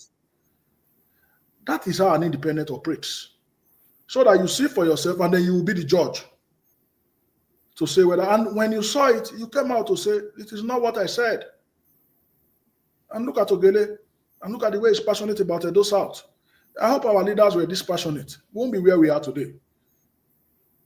And then one of the callers also mentioned, let me quickly say that, yes, he is from Edo North. However, he grew up in Benin and all that. So, yes, Edo South, with our population, we can. But the truth is, when we were growing up, when we were young, when you were in Niger College, comrade, you did not know whether your classmate was Isha or Edo North or Yoruba. No.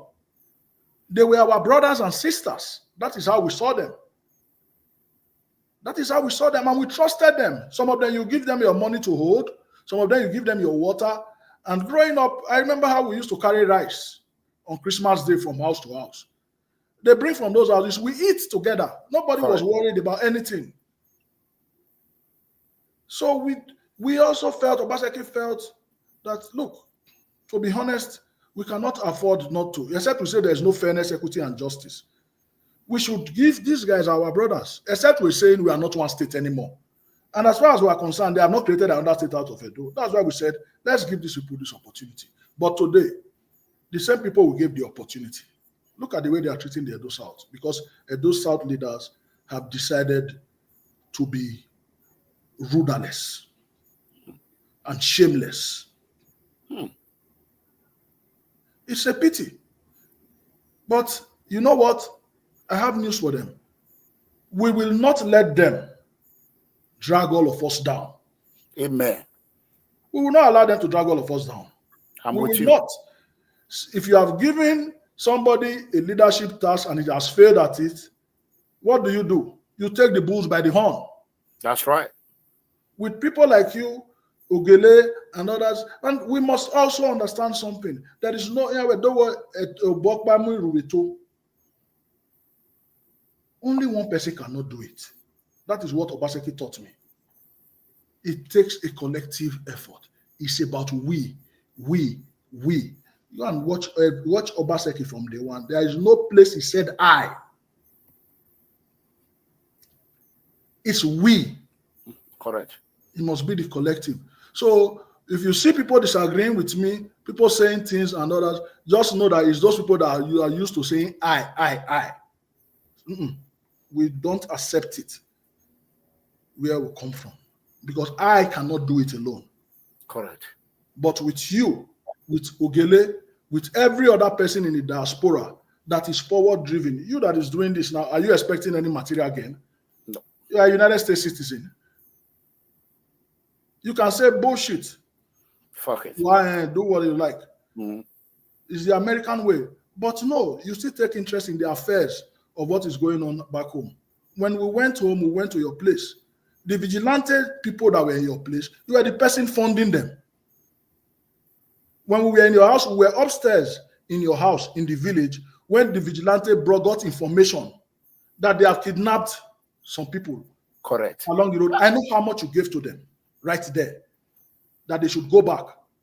when we got to that point, because that was where we passed on our way back to Benin. Correct. Do you remember that when we got there, the soldiers were just coming, but the vigilante had already moved into the bushes? Into the bush. The soldiers were coming, they were already. The soldiers were just coming in that time, but the vigilante had already moved. Do you know what that is? Because there is a sense of ownership. So, Mega Comrade, thank you. I'm still here for another 5 minutes so that you can round off. Okay. But I want to thank you for. I just wanted to wait for the right time to come out. It's over 3 months since our government. Oh, wow. You know what the position of the chief of staff is. He's the person that tells people what the government cannot tell them. So it's. So, Dr. Iyoha, let me quickly say this to you. Please, don't leave us, because you are not only our illustrious son in Benin, you are a rising star. A lot of people are going to criticize you. No, those that don't know how a thick skin. Their way of life, they are going to cry like a fowl. Yeah. Ignore the Agberus, ignore the tuke conductor drivers, ignore the bricklayer. Focus on the innocent Edo citizen. Please do not leave us alone.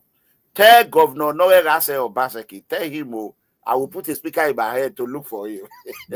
So call her, go ahead. You are free to go anytime. Call her, go ahead. Okay. Good evening, Mega Comrade. Yeah. Good evening, thank you, sir. Engineer Bovo. Yes, sir.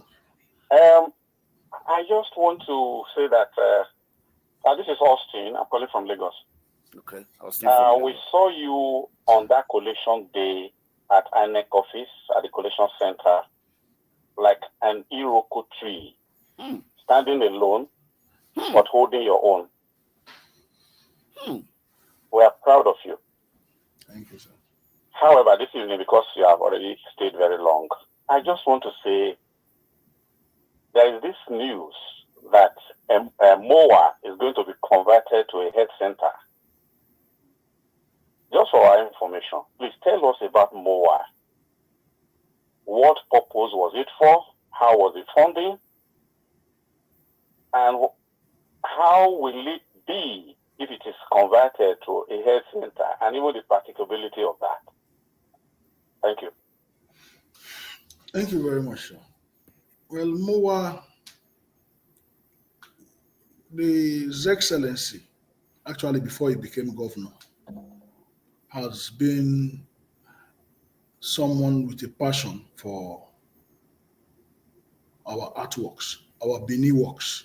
He had a passion, and even before he became governor, he had started doing a lot of work towards those artworks that they took from the empire. It predates his becoming governor. So him, because Obaseki is an investment banker by training, he started thinking ahead for other streams of income from other places, so that we'll be in a comfortable place whenever the Nigeria economy goes bust. If you go to a city like Venice, for example, Venice has over 21 museums. And we know how much that brings into the Italian economy. So when he was telling us about this dream, he just told us, he said, please, are you thinking of, he said, do you know how many people pass through Heathrow Airport into England or into Italy every year? He said, take it that, for example, you have 100 people, 1,000 people coming into Heathrow, and then 100 are heading towards Manchester, for example. He said, and then those 100 that are going to Manchester, they are probably going to go and see the Manchester United Stadium. He said, and then there is a cost to go in, to go and see it. He said, then from there, maybe they will now go to another site, maybe a museum there and all that. And then they now have to spend the night. 100 people, maybe at least 70 hotel rooms, because not everybody will be husband and wife. Correct. You understand? And then those people, when they come in, they are going to buy water.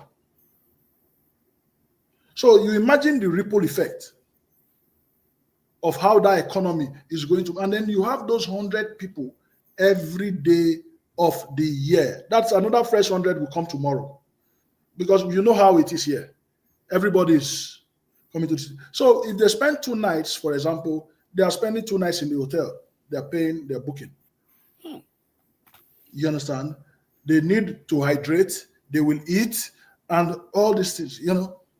So he said, multiply those 100 people. For example, each person spends $100. That's 1,000 for a hundred. Right there. That's 10. You understand? Then you continue going and multiply by the end of the month, 31 days. Do you know how much that is? Ooh, that's a lot. So that was the thinking, because it wasn't about. Do you know how many artworks are abroad? Do you know how many artworks are in Igomo at the National Theatre? There are over 4,500 there. It's rotting there. In the National Theatre Igomo that they took there for Festac 77. Why is anybody not talking about it? So the idea is, and then don't forget, till tomorrow, Igun is still there. They are still producing.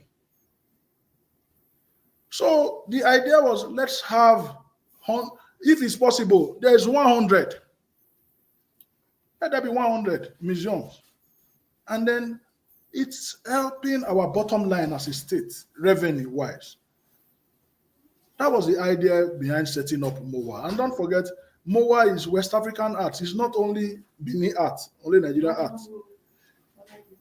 The reason why these Oyibo people want to return these things is because of high cost of energy. It's not as if they're interested in really, you understand? It's costing them money today, considering the economy, considering the Ukraine war and all those things. You understand? So they want to get rid of them. So the idea of setting up MOA is always a museum that we can use to raise. We decided to move the hospital that was there to Stella Obasanjo. Go and look at what's going on there. The governor will do his bit. There is a plan. Okwewolo is governor now. Dele just mentioned just now that in 2015 they started building a tunnel, and they are going to finish it in like 2030. It's a work in progress. So every government that comes in, should play their part. Correct. And nobody has to stop anything as far as the project is well thought out. And we did not, as a government, only 20 of us or 25 of us in the school sat down to take. No. We called town halls across the state and talked to them, because we knew that the critical ingredient was getting the people to buy in. To have that buy-in, to say, this is what we want. So that any government that comes, when they see that, if we agree that by 2030, for example, we are going to have train services for transportation in Upper Sakmomba. When we see that you came in 2024, you stop the project, we will tell you that all of us had meeting and we said this train will finish. How come you are the person that is not going to finish it now? So that by the next election, they will vote you out if they know that that train service is going to serve them. So a critical ingredient is getting the people to buy in and agree that, yes, we need this service.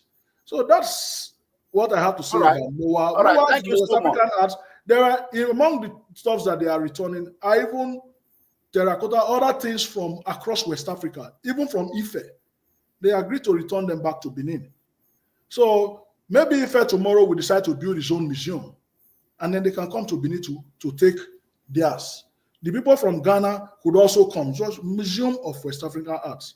So that's all. Okay, Ghana, Senegal, yes, those people, because of high cost of energy, I'm telling you today, is why the Europeans are giving up those things. Okay. That's the truth. Okay. They will tell you his reparation is this one. Forget that story. It's why they are returning it. Now we got it. Thank you so much. Yes. We are waiting for you. Please don't. We have seen you now. we want to start seeing how we can. Any day, anytime. I've seen the transformation of your platform. Thank you. When you were politically inclined and staying with this one, no, but you are saying the truth. I must thank you for that. It takes a lot of grit and passion, really, to say, let's stand on the side of the people. And that's why you saw that we had such resistance. And that's why you have a lot of resistance too. But the things the people know you are saying the truth, they stand with you. Once you decide to, for somebody like me, I'm an accidental politician. There are things that have to be fixed in Nigeria.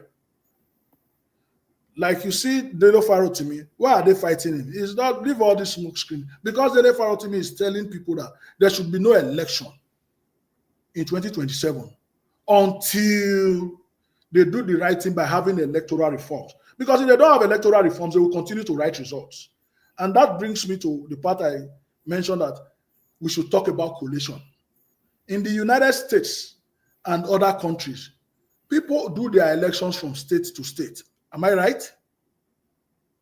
Why should we wait after doing elections and uploading to IRF? Why should anybody go to Urokpota Hall or another place to go and start adding plus and minus? It doesn't make sense. It doesn't make sense. That is where they do their magic and all those evil. And we thank you. You expose them more today. Until that is done, to stop all these shenanigans, all these behaviors, we will not get right results. It's only through court that governors and presidents will be emerging. Until that is done, until we have fixed those electoral reforms and make them laws, that if you have finished your voting in Ugbiyoko, in Okwila, once it's uploaded, it is now a case of going to use calculator or computer to add everything. Nobody should go and gather anywhere again. That is how they read Edo elections. That is what happened in 2023, Peter Obi, Tinubu's election. And it will happen again. Until we get rid of those people that are in the Senate there shouting on your mandate when their people are suffering at home. If we don't do the right thing by making these things laws, my friend, my brother, we are wasting our time. You will only be able to just do your best at the unit level. They cannot come to your unit to come and change results because they want to win their own. Because that's how you get relevant in politics. If you don't win your unit, you are finished. So when they are in their units trying to struggle to win, you will win your own. And once they upload the result, they cannot go and change it. But by the time they are now saying that everybody should come and gather again in point B to come and do 58 votes plus 46 votes plus 78 votes, if you upload it, everybody sees it, everybody adds it. If you make a mistake, you will suffer for it. And you will go to jail for it. Because electoral fraud is as bad as treason. It's a crime, a big crime. You cannot invest all your time and all the people and get a day to stop business and stop every commercial activity. People will travel from America to talk to people to vote. Until we get rid of these fraudulent processes and leave it at that unit level where there are 4,519 places where they vote in Edo. How many thugs do they have? The thugs are even restricted to Edo South. Our people. Who cannot be everywhere? Who we resisted? And we resist again tomorrow.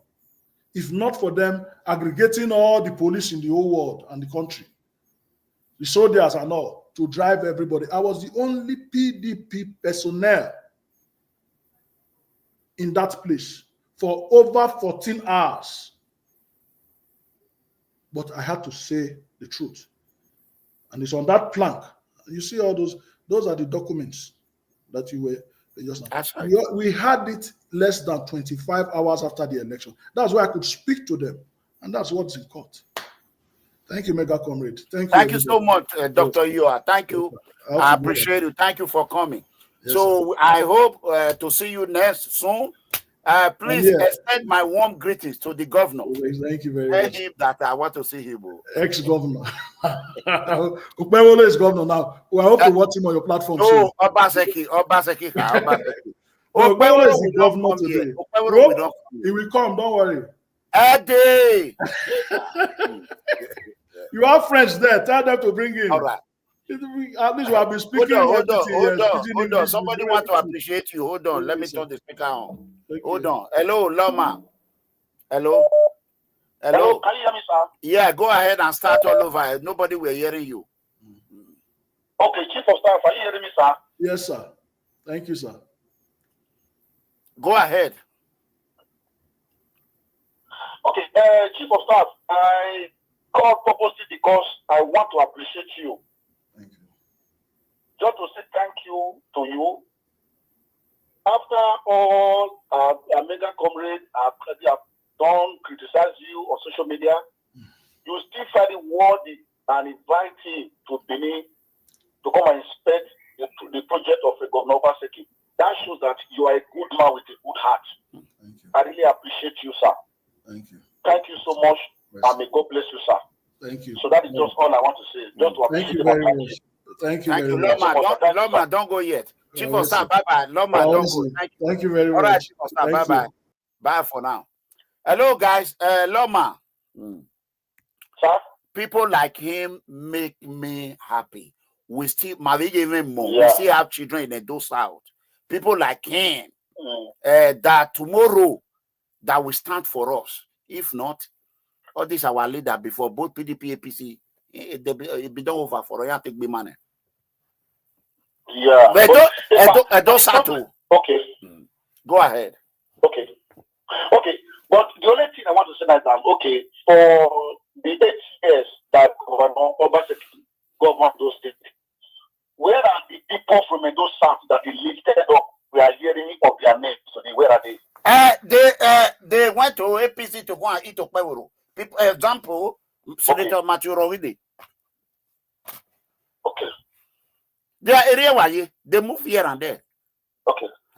All right. So, because I have to be honest with you, for that 8 years, it's 8 years that there is no single Benima from Edo South that we can say, oh, for that 8 years that Obaseki, this is the position this person is today. This one is here, this one is federal. This one, nobody. Right. But they were in the state. One, Senator Maturowide, he ate Obaseki. Senator Ige Uzame, his son was the chief of staff. So his son was the chief of staff. Obaseki did it. Right? Two Bini.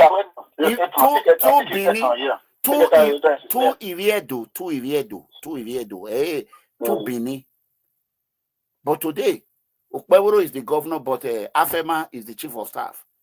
So you see Obaseki now, among all of them, who stood with Obaseki is Dr. Iyoha. Till tomorrow. Yes. Epa, it's true, you are very correct. Initially, it was Akere that was because Baba Osho brought it. Otherwise, Baba Osho, I know the Osho is my, I know they talk go there. So,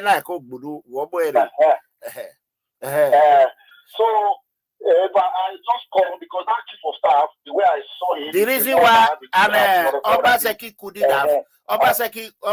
couldn't have appointed anybody in federal because it was opposition to the federal. Yeah. So, but it's okay. We thank God for everything. But okay, I really have questions to ask. But the way I saw him talking, yeah, very nice guy. Till almost 4 hours.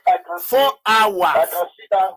Yes, I was at work when I still at home when he entered. Like I'm at work now. I was surprised that when I came, he was still there. So I was surprised. This place. Yeah, that was very patient. I appreciate him anyway. It shows that they go by with a good heart. You understand? Because if you were to be some people, they would not even invite you. You would not even go closer to them. But this man still gave you an invitation to come to Benin. that shows that he's a nice man. You upon all the criticism. Okay, you know what my son said today? Cassie, my son, he came here, he wrote it here. He said, Okpeboro will not come to my show because he's too big for my show. You can imagine that. No. It's not that, no. You shouldn't have said that it's too big. So that is my son. What I understand is... So now, my if I have to be honest with you, I think for me, they told him not to come. They told him not to come to your platform. Not that maybe it's too big for a show. No, they told him not to come to your platform. Okay, why would the Godalo come? Chief of Staff come, and they will not be one to ask questions when they are hiding their own. Only make sense here.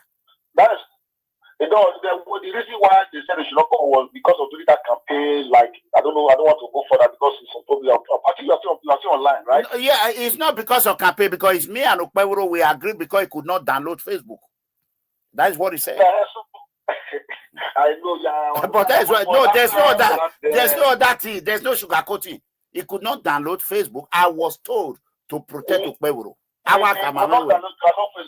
somebody can do it for him now. But they could not do it in a certain way.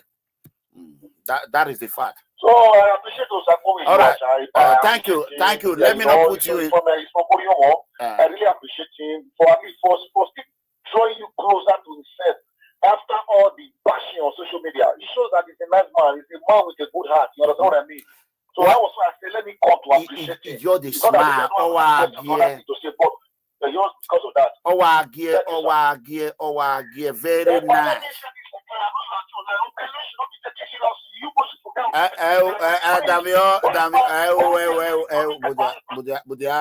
Don't insult my for them. Guys, I want to thank every one of you. You see what I've been saying since. You know, every day we come to show, we don't know who is watching us. You know, I want to thank Governor Obaseki. At least I'll be crying. Yeah. Hey, pa, will just laugh. As you just say, we go just laugh. So, you see, all my struggle, my effort is paying off. Now, Pa Obaseki, he have to come and lead Edo South. Because right now, we don't have leader. He cannot run. He said he don't want to run in any office. But just for him to stand as a father, to support whoever want to. Me, I'm not going to run for any political office. I don't have money, except they will say that, amigo, you go and run for a year. And I don't need a big one. House of Rep, House of Assembly Chairman, just to make an impact in my community. That is all.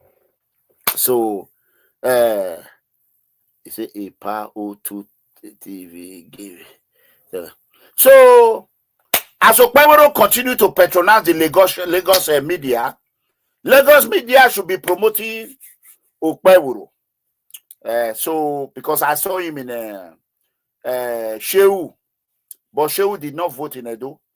Shehu is not from Benin. Okpeboro has started importing our media job to Edo North. So Okpeboro is segregating the media personality. This one not support me. This one support me. That one support me. That is what we're going to talk about next I come online. All right.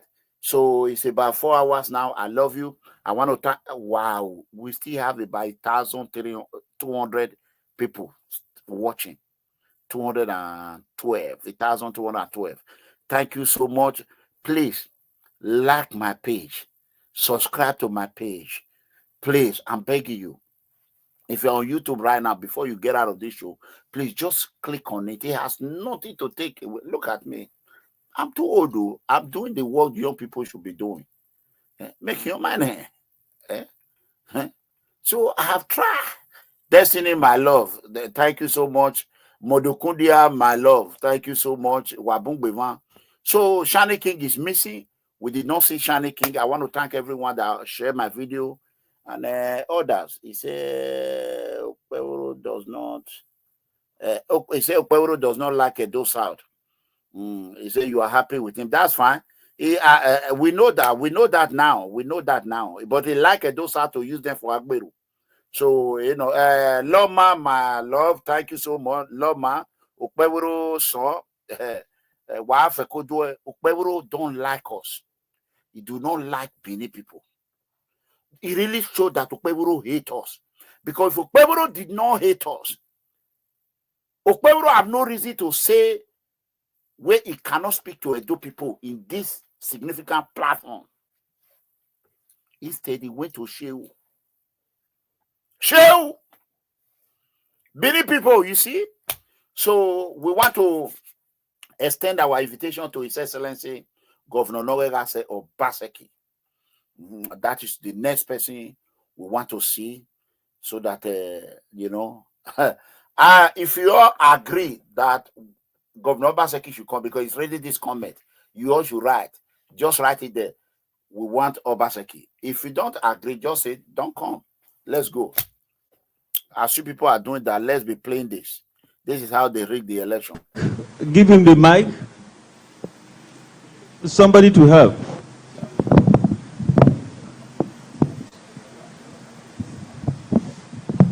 Good morning, everybody. Everybody saying yes. I'd just like to state, I know you're here for collation. As you mentioned earlier, I just want to put you on notice that as someone who has read manufacturing engineering, to manufacture is to make things on a large scale. The votes for APC in Wode have been inflated. Same thing with Igwebe. I just want to put you on notice. Thank you very much. All right, thank you very much.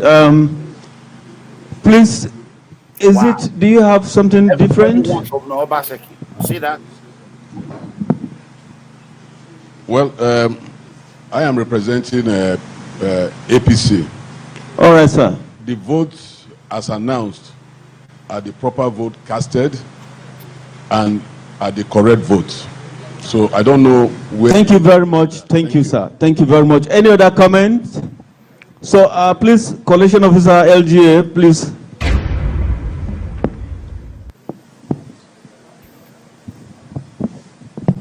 Good morning, everybody. I'd just like to state, I know you're here for collation. As you mentioned earlier, I just want to put you on notice that as someone who has read manufacturing engineering, to manufacture is to make things on a large scale. The votes for APC in Wode have been inflated. Same thing. So everybody agree that Obaseki should come to the show. So I can see everyone agree. I thank you all. We need to cut this video so that it will not be too long. I love you all. I love you. I love you all. Good night. Good night, everyone. Thank you. God bless everyone. Thank you so much. Well, I will see. As Dr. You are, don't expose everybody. Don't expose them. Expose you for them. We are expecting Governor Norwegase Obaseki. That is our next thing to do now. And how many of you want Baba Osho to come? How many of you are tap it? God bless you all. I love you all. Bye. Good night, everyone. Bye-bye. Good night. Wakmeno yo.